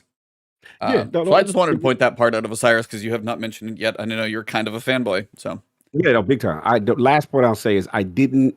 The reason why I had no hope on it is because when you lose your light, they tend to kind of write you out. So I was like, oh, you ain't got no light, you ain't a guardian no more. So what are you gonna do? Well, now we have Cloud Striders that are badasses without light. Yeah, so he may, as Blackwings is saying, he may hang all out I'm with them. saying is, Callus and the Darkness choose Neomuna as the first place they're going to invade, a city we've never heard of, and Osiris is there also. Doesn't this sound like something they tried to build out of spare parts that they had lying around in the Destiny universe? Like it's just so hot, like roughshod to me. Disrespectful. It sounds like when you it's like I want to say when you describe it that way, you're like, hey, here's this guy who is in a coma. Here's a planet that we've never heard of. Here's Callus, who may have Neptune. Here's a B player in the story. I'm sorry, a city you've never heard of, not a planet. Yeah, and then you've got Callus and all the other things. But the idea is, when I played through the Witch Queen campaign, I didn't know what to expect, but I knew I had a lot of hope for Savathun. They delivered that campaign in a very awesome way. If they have some twist trick up their sleeve that can hit the bar like that, which is hard to do because we had so much invested in Savathun. We have so much history. We had the Worm Gods. We had Oryx. We've got our first kind of little baby tease of Xivu Wrath. We actually got to see an outline. At some point, I have to at least say, hey, the narrative team does put together some amazing stories. I'm hoping that somehow, as Travis may have said, this may feel like a hodgepodge of parts, but I feel like they did it for a reason, and I'm just curious to see why. So that's me just saying, whatever the story is, if it's the same people who did the campaign or Witch Queen, then I have faith that they have a chance to do it again. I 100% share your sentiment, Ebontis. I will just say that until the Witch Queen, Bungie had not succeeded at telling a good Destiny story, in my opinion. And so either their team has learned how to tell stories, or the Witch Queen was a fluke. A good story that maybe is not representative of the stories that they will always tell or their full potential. So I'm a little on the I'm still skeptical. I love the Witch Queen story. I'm just a little contrarian for the sake of little worried. It's not for the sake of contrary. You guys aren't a little worried about the story? Not at all. They've been on fire for the seasonal content. Where have you been the past 7 years of Destiny? You've been with the seasonal content, bro. We not doing seasonal this. content wasn't that good. But the last season's story was narrative has been. No, last season's narrative was not that good. It was 3 therapy sessions in 3 acts. You know what I mean? Like it was good for Destiny, but it wasn't good. Now if met you look Travis. You've now met Travis Teej. Now you know what this is like. It wasn't good. It was like, what set of stairs were you dropped down? What? Holy shit! See, I was dropped on the stairs of playing other games that have good stories, and so my bar is a little higher than what Destiny often gives me. You picked the worst. You picked the weakest of the stories recently. Completely ignore all the ones that were prior that was still good. Which ones do you think were good? Which ones do you think were good? Forsaken, Red War Campaign. That was good. I think Forsaken's good at times. I think the revenge arc of hey, Cade's dead, go kill people is not a super interesting story. No, Really, the only reveal parts of the good, Dreaming City and the Awoken and Riven and the Curse and the weekly cycle and Spider being Destiny's Jabba the Hutt. He said that they had no story this week, so I was like, I gave up fighting them on that. Yeah, I was like, it's not like it. Yeah, it's fine. This is why is good in the same way that like Elden Ring's story is good. It's like there, but it makes you look for it. It doesn't really tell you a story. It makes you have to play every week for 27 weeks and like read descriptions of weapons and crap like that. And then you're like, oh, okay, it's such a good story if you're willing to do all that and watch a okay. video. Maybe I'm an anomaly, but I really like that part.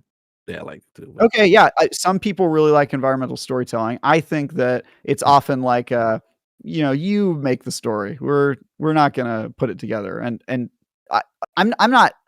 I know it sounds like it, but I'm not saying like it's beyond saving. Oh, Destiny's story's terrible. Clearly, they can tell good stories. They have most recently with the Witch Queen, which is fantastic. I'm just saying I'm not going to give them the benefit of the doubt yet because I've only really seen them nail it one time.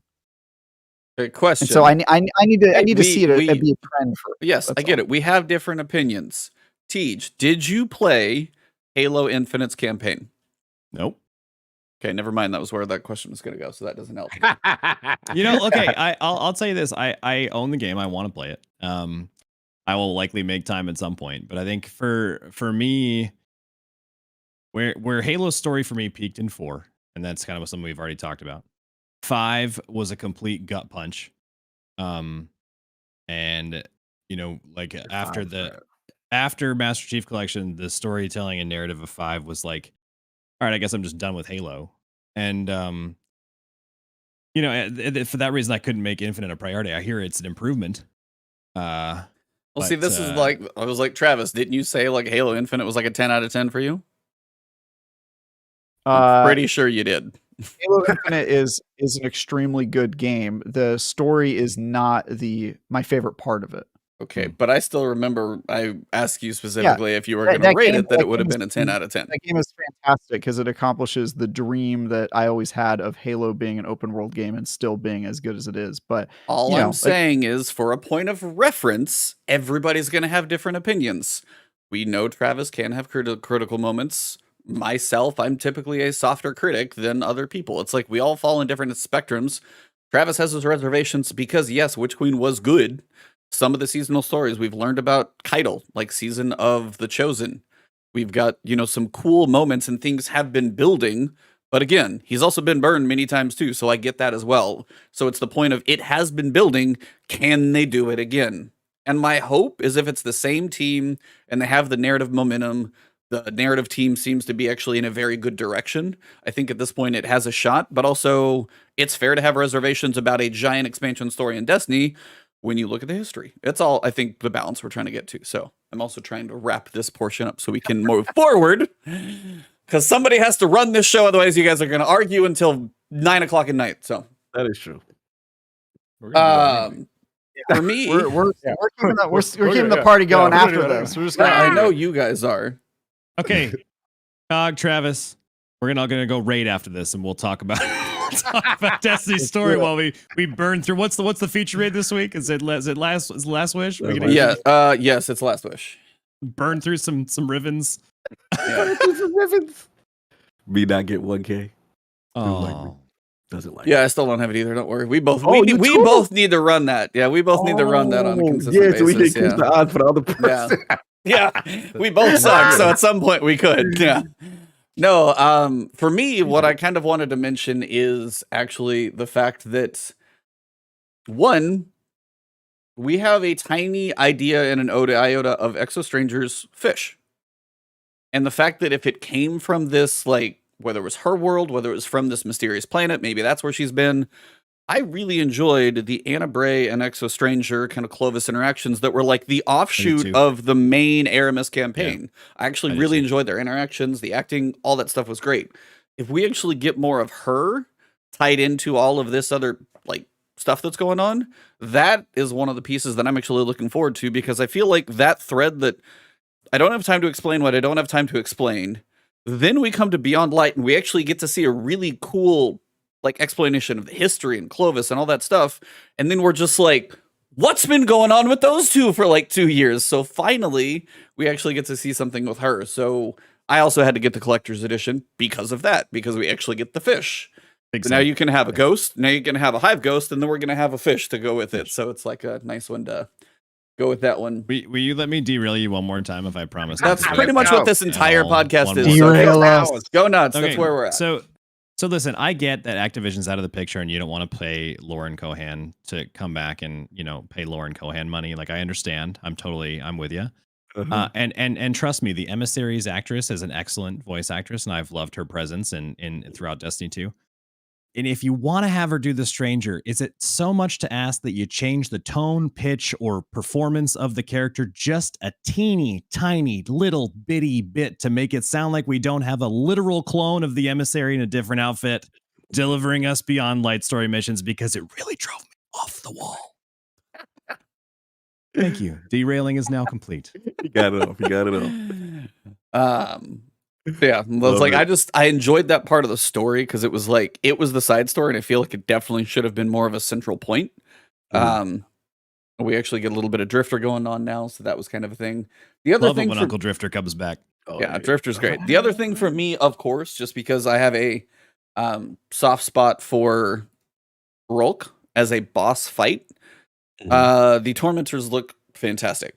I love the model, the scale, anything that actually has the potential of that scale, size, and threat just being somewhere out there. I like the idea of that behind these, like, if they get a twist on the Cabal. So those are my two. We've talked through most of the ones already, so I don't have anything, earth-shattering to talk about at this point. But, I mean, for me, the other thing, we got a little bit of a tease of loadouts. And it's not a full armor 3.0. I don't think it's going to be that because it looks like you're picking the mods and things like that. I will say, if I can equip ornaments and have my look be one thing, and then I can have my armor be equipped and just like leave the stats there and then pick the mods. And then if I want to look different, I don't have to go through, equip another ornament, equip the other stuff. Like the separate. I don't think you're getting closets and loadouts. I think you got to pick one or the other. Really? I think you're getting loadouts, but I don't think we're getting closets. Yeah, he gets excited with armor. Be careful. I get hope. But yeah, it's like my hope of armor 3.0 is obviously doesn't seem like much is going to change. I don't know what would. At this point, I've just kind of accepted that's what's going to happen. Mods seem to be shifting around and stuff a little bit more. So I'll be curious there. But I will say loadouts, if I'm like, hey, I want to go into PvP and you can click one button in game for that. That will be nice just to swap there. And it's like, all right, now I'm going to go back into a strike, click a button, and I don't have to worry about anything else. That will be very they're nice. adding Dim to the game. That's what you're I was just about to say that. Pretty much, shout out to Dim. They got the bag, bro. Dim got the bag. Yeah. They got the seamless integration. Yeah. Now, when is Collections going to integrate Light.gg so I can just go browse what's available? Yeah, can I see all the perks? Yeah, exactly. Yeah, and D2 Gunsmith as well. Yeah, it's just like I just got like the tease. We got an LFG system. I'm excited to see that because for every solo player out there who's like, I want to do a Master Nightfall. Now you can theoretically go look for a party, talk it out, see if it's going to work. I don't know how the system's going to work since we got like half a frame. But the fact that an LFG system is actually going to be in the game is a good thing because it's kind of long overdue for a lot of people. So for the solo players, that was the other piece I was excited to see. I have no idea how the execution is going to be. I'm hoping somewhere in season 19 they do like a dry run testing of this thing before it's like, here's Lightfall and here's the new system. It may have some bugs just like the season we just got, but I'm hoping they get a little testing in there before it's just like 14 brand new systems. Well, they're not all quite right. So would you want Armor 3.0 to include a 10% masterwork bonus on one of the stats? I mean, that alone would be. I would love something. I would love like 11 or 12 energy. Some way to get like a little bit more energy to work with mods. I would like them to not throw everything into the class item slot for mod slots. So if I want to mess around with some of these really badass things they make in that fifth column, I'm not picking, well, let me see which really cool thing I can only use one of today. Just, yeah, move them around and let us have a little bit of fun. I know everybody's going to be like power creep and all that stuff, but It's just not all of them need to be in the class item. Not all of them. I promise you, it's okay.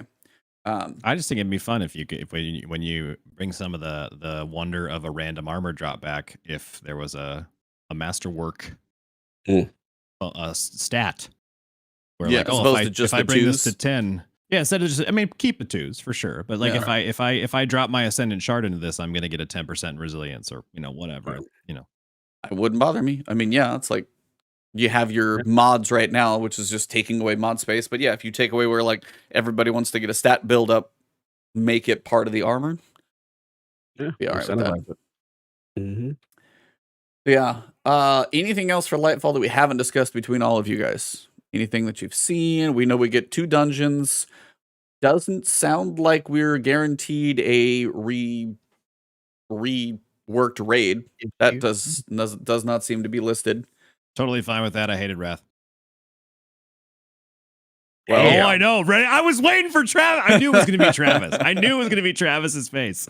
You know why that's my face? Is because the Siege engine is without a doubt the greatest raid encounter ever made. I will give you that Death Zamboni is probably is one of the most memorable raid encounters. Yeah, ever. they should. I agree. Bring back that one encounter. One thing. Just that to do the seasonal loop activity. We just run Agreed. Death Zamboni 400 times. Yes. Repurpose the Death Zamboni as a seasonal activity. It is a but no, You're both wrong. The final boss encounter of that raid is the best encounter. Ooh, like, oh, what's my man? Yeah, name? go ahead and play a game of Axis? Scorch in Crucible, bro. If that's what you want. The boss fight is so bad. Why would you ever say that? Oh, talk to him, Teddy. Sell us. Talk to him. Friends.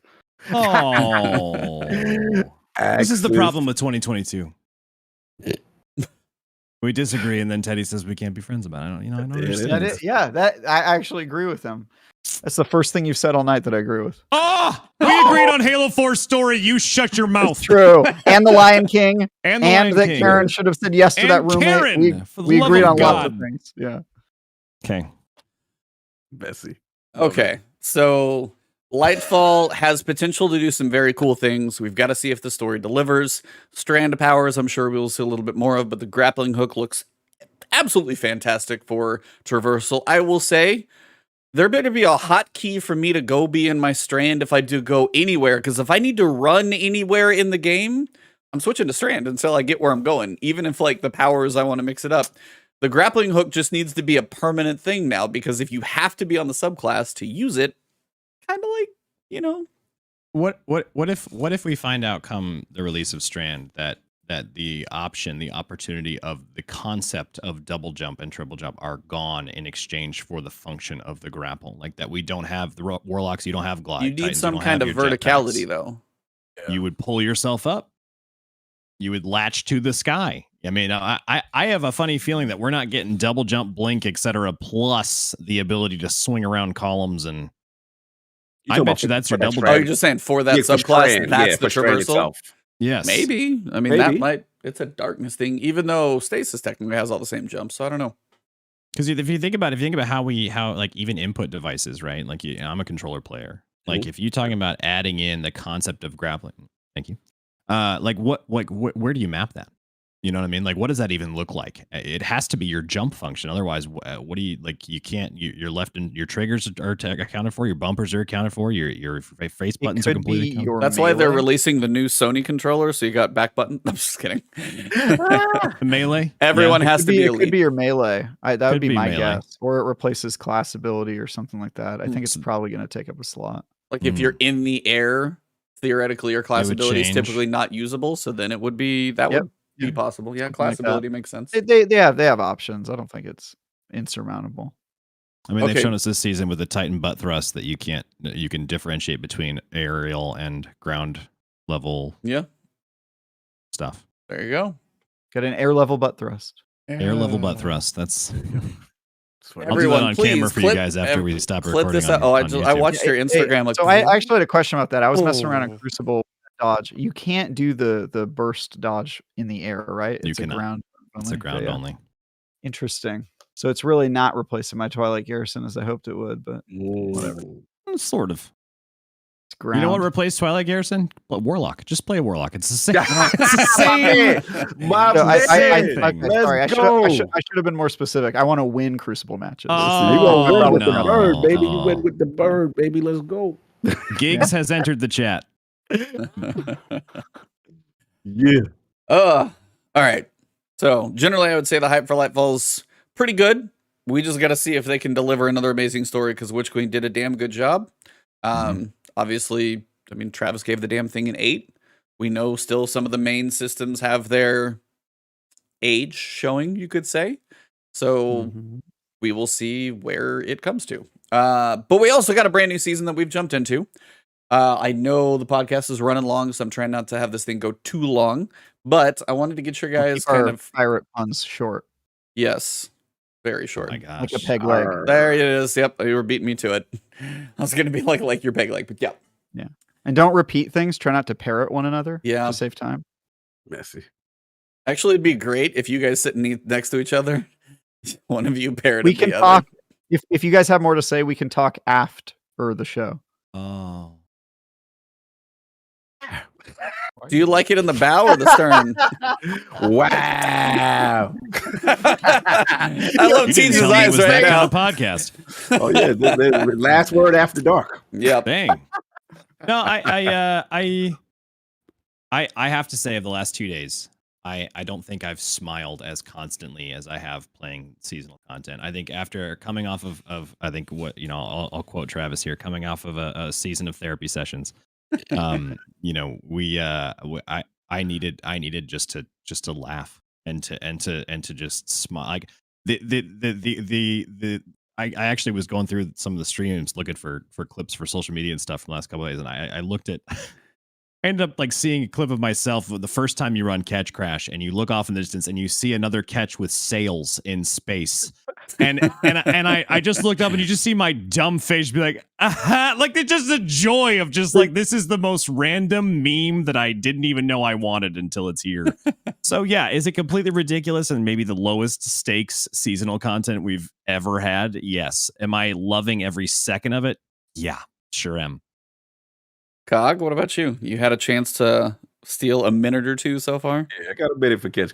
It's just ridiculous. It's and what's funny is it's like I gotta give Bungie credit. They look at what's popping in pop culture and they find a way to implement it in their game. And you can't tell me Sea of Thieves they had no influence on this damn DLC. I don't want to hear it. Like this thing is hilarious. I mean, I love the way it started, even with your man Spider in the thing.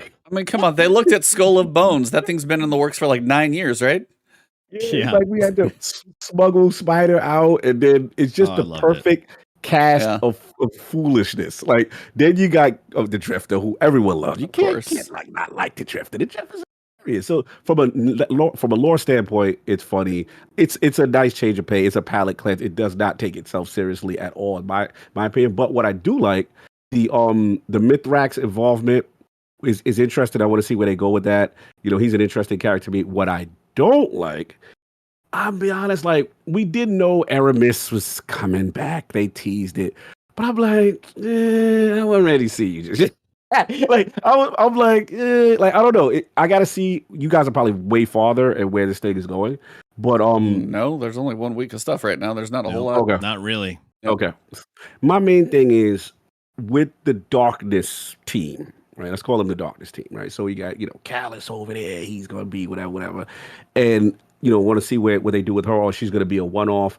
I'm just curious to see where they go with that, and I don't know how I feel about her just yet coming back so soon. I wasn't really ready for that part. That was my little disconnect there. But as far as the theme of the season, look, it's a 6-player activity. It's funny. I'm just having fun running around with Arc 3.0, getting crazy with it, amplified. And I will say that the speed aspect of it really felt good to me.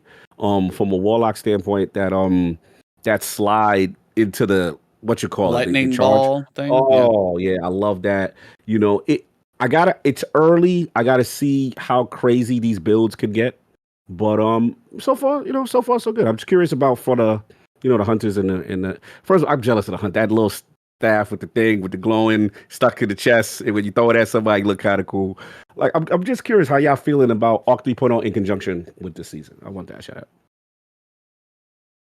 Let's ask the hunter with the fancy staff. Yeah, do it. How is that thing doing since you're getting crazy DPS numbers and stuff? What's that like with stats that work? Stats that work is great. Resilience feels really nice. I feel really resilient. Thanks. And that's resistant to damage, maybe about 40%. Wow, that must be nice. It must be a game changer, really. Yeah. So nice. I've really liked having an arc one and done. I think that was something it probably needed. I think, Bungie, as much as I think my power fantasy space wizard soul wants there to be true MMO style class distinction, tank, healer, DPS kind of stuff. I think that Bungie has shown us time and time again that they intend to make it almost, class agnostic. You can play what you want and get a very similar experience regardless. So, while I maybe think that a one and done on Arc doesn't necessarily fit with the Hunter, I think what they did was deliver something that's really cool to look at and do. And I do feel like I'm a little more useful running an Arc subclass, supporting a fire team with something like a big DPS puddle, as opposed to DPS Arc puddle. staff where I'll run around for 8 seconds and then have to get rezzed by whatever kills me in my own Arc staff. So that was, that's nice. I think that the ability to weave together some of the best elements of Arc, like Combination Blow, Tempest Strike, with this new super, I think that opens up the doors to the cool parts of what make Arc staff fun, and not limit you to kind of being stuck one way or the other. I will say that to me, the Arc staff super, even with block intrinsic, is completely still underwhelming. Blight Ranger, while the sexiest exotic they've released for the hunters in a decade, is still completely may as well be a Halloween mask for Festival of Lost with how useless it is in any activity ever. I tried to make a whole build around it. I built into Wells, I built into everything just for Blight Ranger, put it together, ran some Gambit, hoping to just do Primeval or high value target stuff. You cannot pull aggro, even your super, it doesn't matter. Somebody hits the thing you're in front of with a sidearm, it will completely ignore you and turn around. So it makes the concept of using Blight Ranger in any practical situation impossible. So I think Arc staff is still dead to me, but this new one, whatever pole dancer, whatever people are calling it these days, is feeling pretty nice. No doubt. Travis or Teddy or both.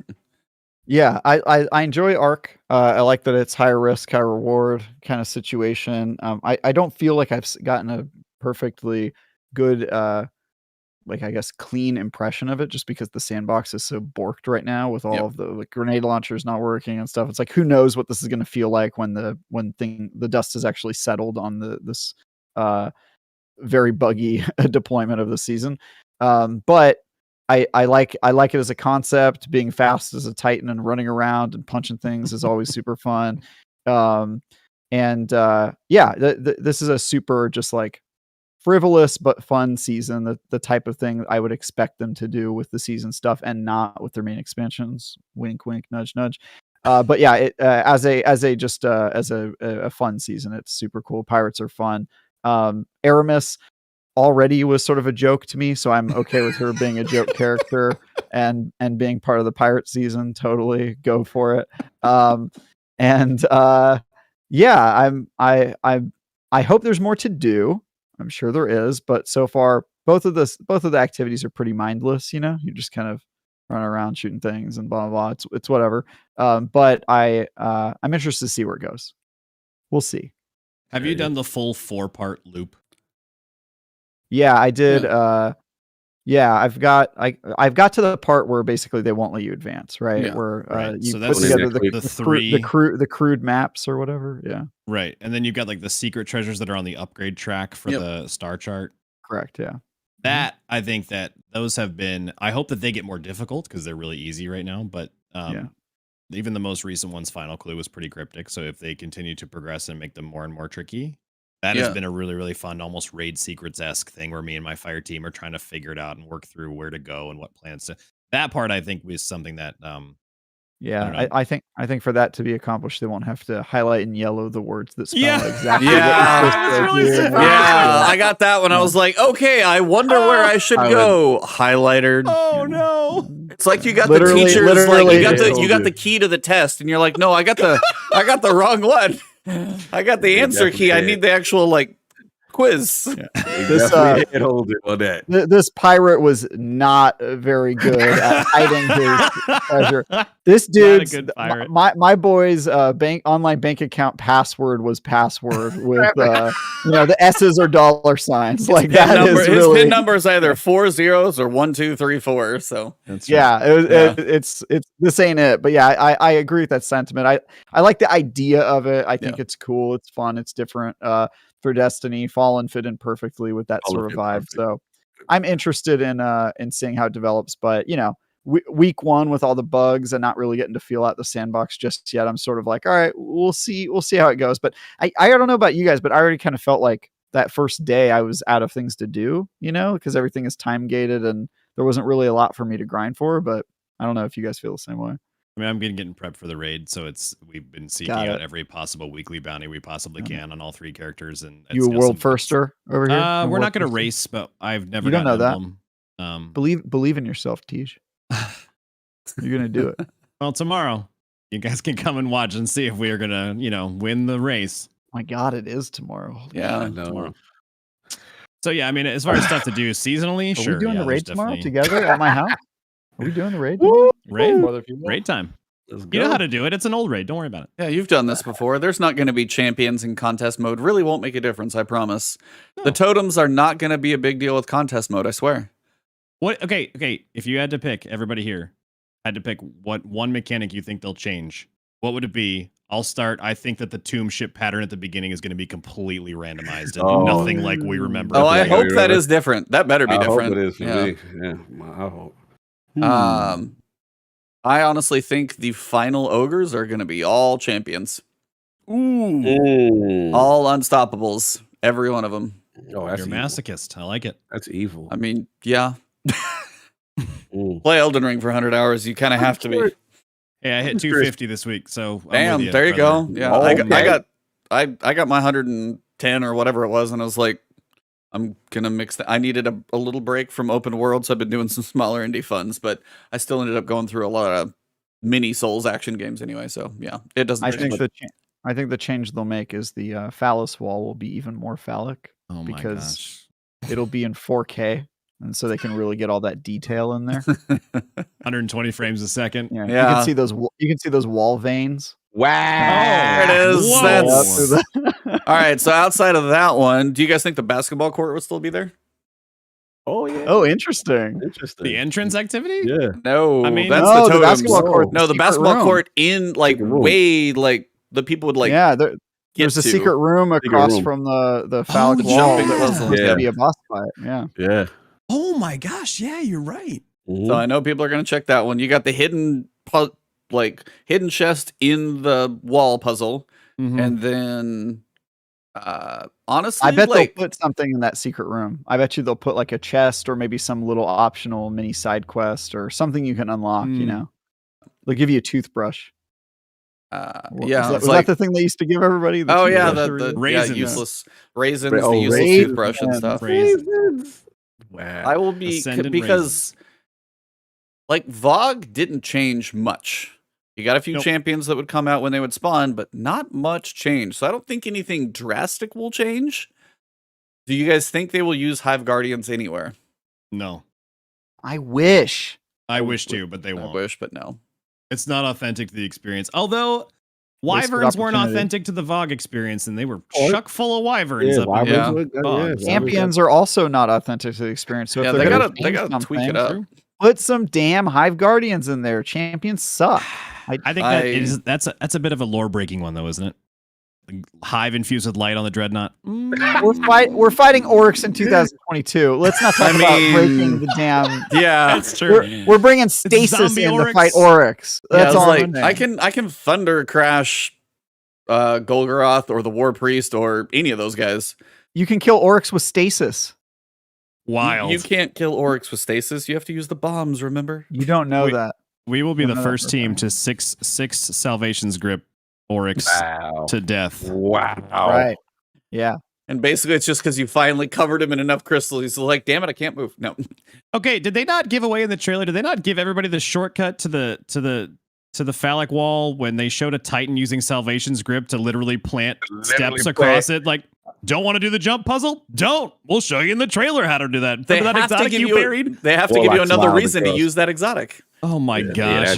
No, but can you imagine, like, picture Lightfall, and then, hey, what's the raid rotator? Kingsfall. I've got a grapple hook now. Every jump puzzle is pointless. Bro, as a warlock, I smiled. I was like, I can't wait to go back to that old content. Let's go. So what you're saying is warlocks are going to be permanently locked in on that strand subclass. That's right. Because they Yeah. We're going to be crutches. We're going to be crutches. We're going to be proud crutches. Yeah. Or Now you need a finish up stealth res and you'll be Caretaker. able to be fully in a wheelchair, Cog. It's about accessibility, bro. Yeah, for No, sure. no. Honestly, what I want to say is I am waiting until tomorrow when all these people who go into the raid have been like, all right, I've done this ran this thing like 50 times, got our raid groups together. Oh, we're totally over leveled already.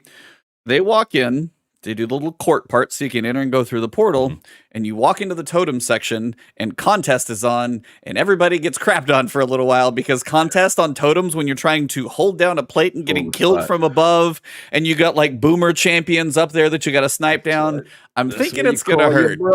Call your bro. You want that? Well, call your Yeah, bro. wells and bubbles to hold down those points are probably That's gonna what be you big. need us. That's what it tells No, you. are you kidding me? It's going to be hunters dodging and smoking the entire time. We're not going to shoot a friggin' one night. Not a one is going to go. They're just going whoop, whoop, whoop, whoop.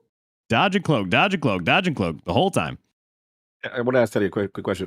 Which encounter are you looking at them changing, or you're intrigued by in Kingsfall? It's probably gonna be Golgoroth.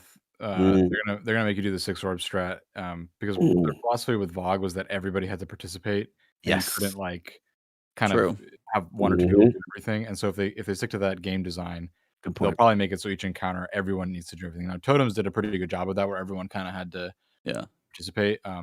War Priest, I would argue too, I think did a pretty good job on that. But Golgoroth specifically, like you basically needed 2 people to do anything, and then you all just stood and shot the boss. So I imagine you'll have to do it the intended way, or there'll be some mechanism that'll force you to do it that way. Most likely. I'm honestly still wondering about the little platform jumping puzzle with Oryx. Like when you go in, you grab the puzzle, and you got to jump up, and you got to do your little circle around to figure out which section you're going to go to, and that you're standing over. Yeah, I'll be curious how many flubs happen there. Well, they try to make the Witch Sisters encounter good. Yeah. Well, I mean, you're not going to be able to kill them both in one phase anymore like we did for years. Have you seen grenade launchers? Elephant in the room. I've only seen them as a grayed out icon in my inventory. Oh. Yeah, No, but like even the song was, I don't even remember the standard mechanic for the song. Oh, like, you know what I mean? Like, how do you reset the encounter? I don't know. If they didn't die, we just wiped and tried again until they both died. I'm gonna go look up an old guide and be like, all right, how did this used to work? Okay, really? All right, this is it. remember. It's like we can take the base of what used to work and then go from there. But that's all I know. The sisters. So yeah, Kingsfall obviously tomorrow. So tune in for all the people who are raiding. Broman's gonna have the tailgate. Lots of people are gonna be streaming, so definitely check it out. Hey, thanks guys, appreciate it. You're welcome. Just trying to self-promote. Yeah, you got to be your own biggest advocate. Indeed, yeah. So we got all the raid going on tomorrow. First time for reserve for the season. We'll see if you'll be spicy or boring. And then so far, I think the activities, we got more than one activity, which I think is a good thing. The story, I will be curious how it was delivered because the little baby hideout lost sector was so short. And then we had the opening story that I think may have set up the season. So I got to see what next week looks like before I can kind of see what the 8 weeks of the lore of the season is going to feel like before we kind of get into it. Because right now I'm like, I don't know what pieces carry over and don't, because the hideout was real short. Yeah, it was a lost sector. Yeah, ultimately, basically just like a lost sector we never get to go back to. I was like, yeah. Are you guys talking about Crota's End? Oh no, shots. Okay, for no, you know, real quick for pro tip for anybody in chat who hasn't started the season on their alternate characters yet. If you want to watch that cutscene again, don't back out of the mission like I did to quickly turn in bounties on your alts, because you are no longer allowed to play the opening mission if you leave it. Yeah, that sucks. Oh, I did that.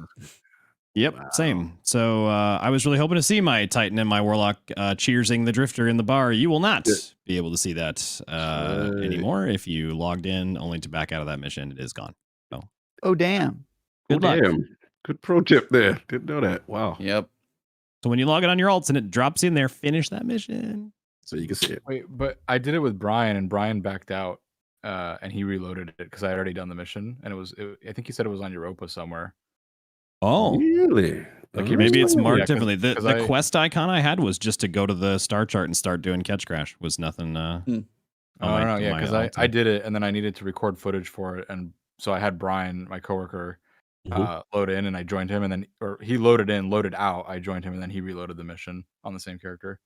Oh, I have think he to said it look was on and your see. Europa somewhere. I don't Maybe know. I don't know. I okay. can't see it, so I don't know. because it's Tangled Shore, right? So I wouldn't have even known where to look. If it's Europa, sure, yeah, Look for an icon on Europa.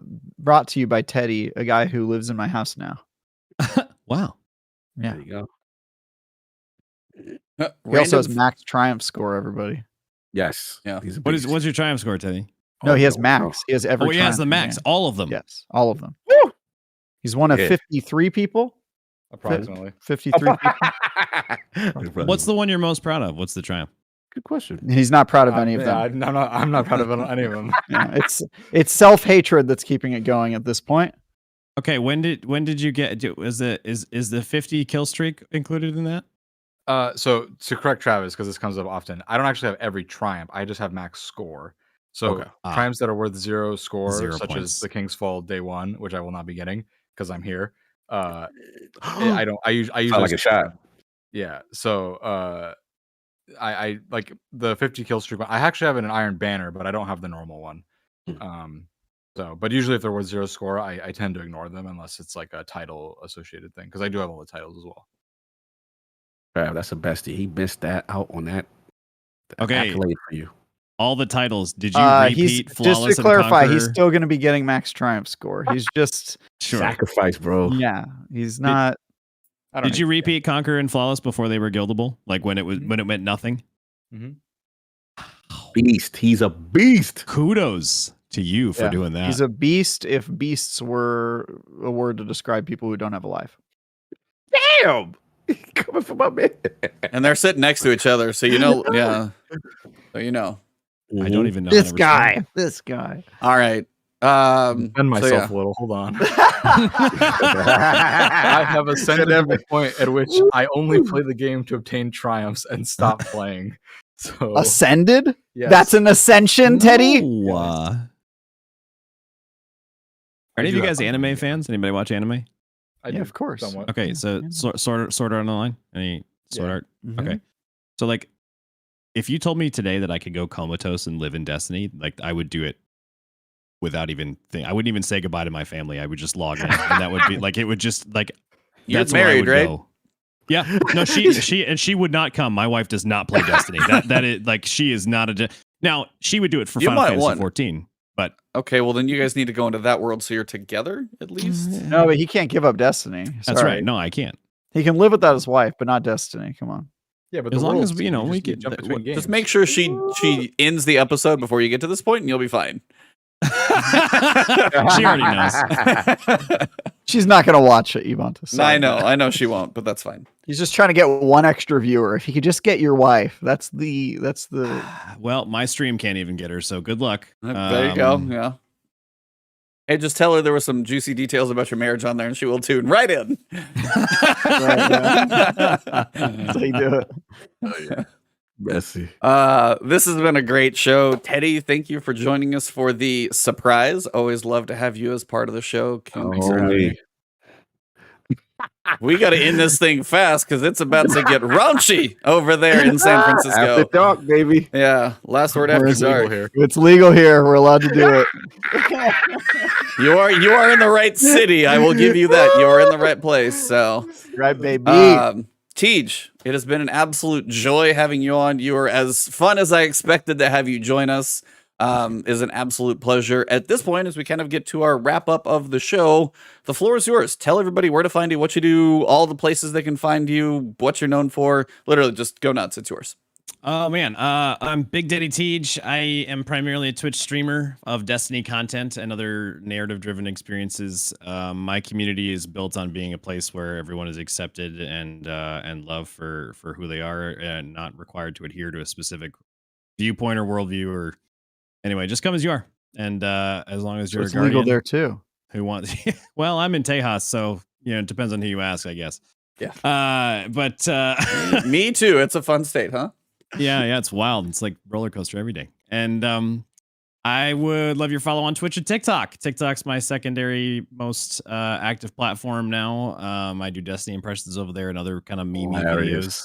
So come and check it out over there. And on Twitter and Instagram, BDTeej. I couldn't get BigDaddyTeej, although I have sent those two gentlemen very aggressive DMs about giving up their handle. I wonder why you didn't get them.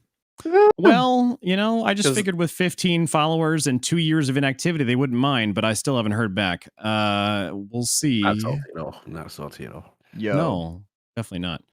And yeah, I don't know. That's a little bit about, that's me. That's where you can find. That's what I do. That's what I'm about.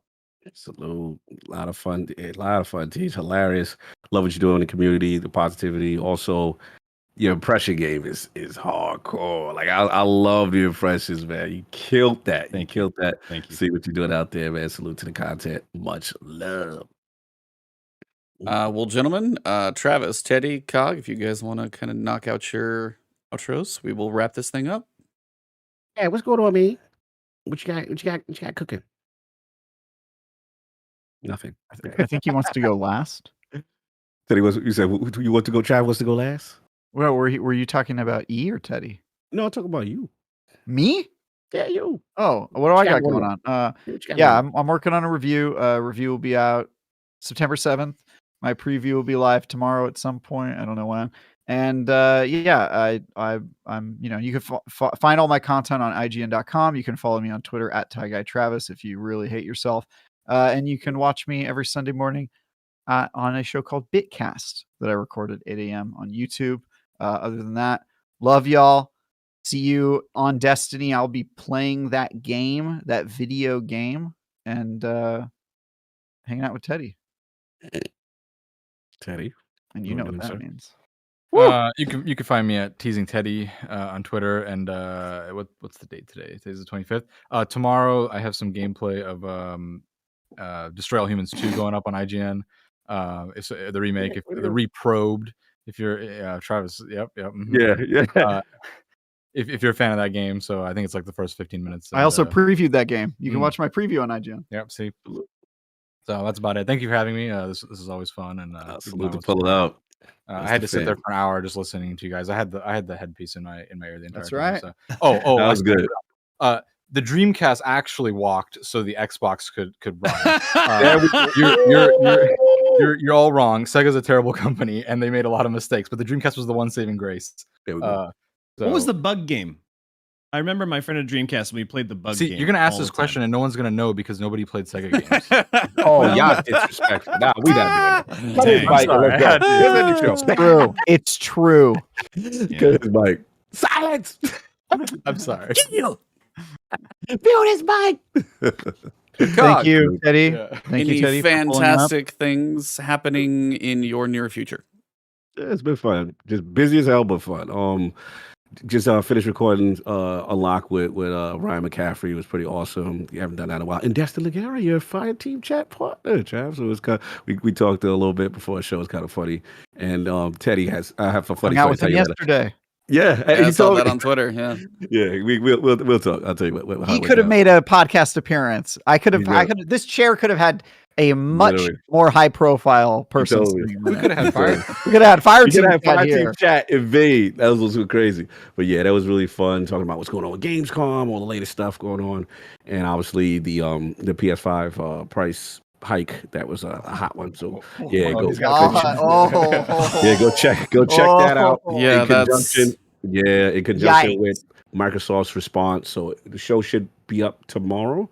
Check that out. Just did Finally Duke. Mr. Manny Plays Lone Wanderer is awesome. We had him on from Australia. Really cool dude. I don't know what's so funny, but we gonna roll No it. one knows. And, we gonna roll it. And yeah, that was that. And then obviously this Sunday, IOP. Every Sunday is the Lord's Day. Come check us out. King is going to be unleashed. There's nothing I don't think I can do to stop the rant he is going to have about this price hike. So I just got to deal with this man. Good luck with that. I don't even think I can listen to that episode. It's probably not. I'm gonna have to just Toxic. Yes, it's definitely going to be very a little bit. If you're not a bad fan of toxicity and a man that loves the Xbox brand more than any person I know, please don't tune in. Yeah, this is not your week. You might have some. Not your week. It's not your week. Yeah. If you want to watch a train wreck described by someone else, then that should be fun. I really wanted to get. I haven't got a PS5 yet. I really wanted to, and now I just won't. Wow. To be fair, they're not raising the price where you live. True. That's the same. Yeah, they are making you pay more money for all of their games and That's right. yada yada yada. All the That's other right. practices that are stupid, but no price increase, which is interesting. Which market do you think that they maybe don't have a monopoly on? Interesting. Anyway, interesting. But I digress. There's also currencies and other things to talk about there as well. But anyway. Yeah. Anyway. Yeah, for me, I will be streaming the raid tomorrow. So come hang out. Got a chill group to see how many encounters we can get through. I don't know how late I will try it because we're reasonable human beings. So we're probably not going to go for like 24 hours. But we will try and do as much as we can. And other than that, just stay tuned to the channel. And please go find Teej. Go watch his stream. Yes. Great guy, fun personality, and just a welcoming stream anytime you watch him and hang out with him. So thank you, sir, for coming on the podcast. Absolute pleasure. Thank you for having me. This has been a blast. I love the passion that we all brought to the Destiny conversations today, especially you, Travis. Passion's a great word for it. So that's a great place to wrap it up. As for this episode, just a disclaimer. Anyway, thank you guys for coming to episode number 212 on August 25th. King's Fall comes back tomorrow. Feels like it's, weirdly 6 years in the past or something as well at the same time. But for this episode, my team will be live for all 24 hours down to the very last second, trying to get my first emblem. So I respect that. There you go. Yeah. If I go off, go to him. Vice versa. All right. Thank you guys very much for this episode. It has been the last word. We are off stream. You guys can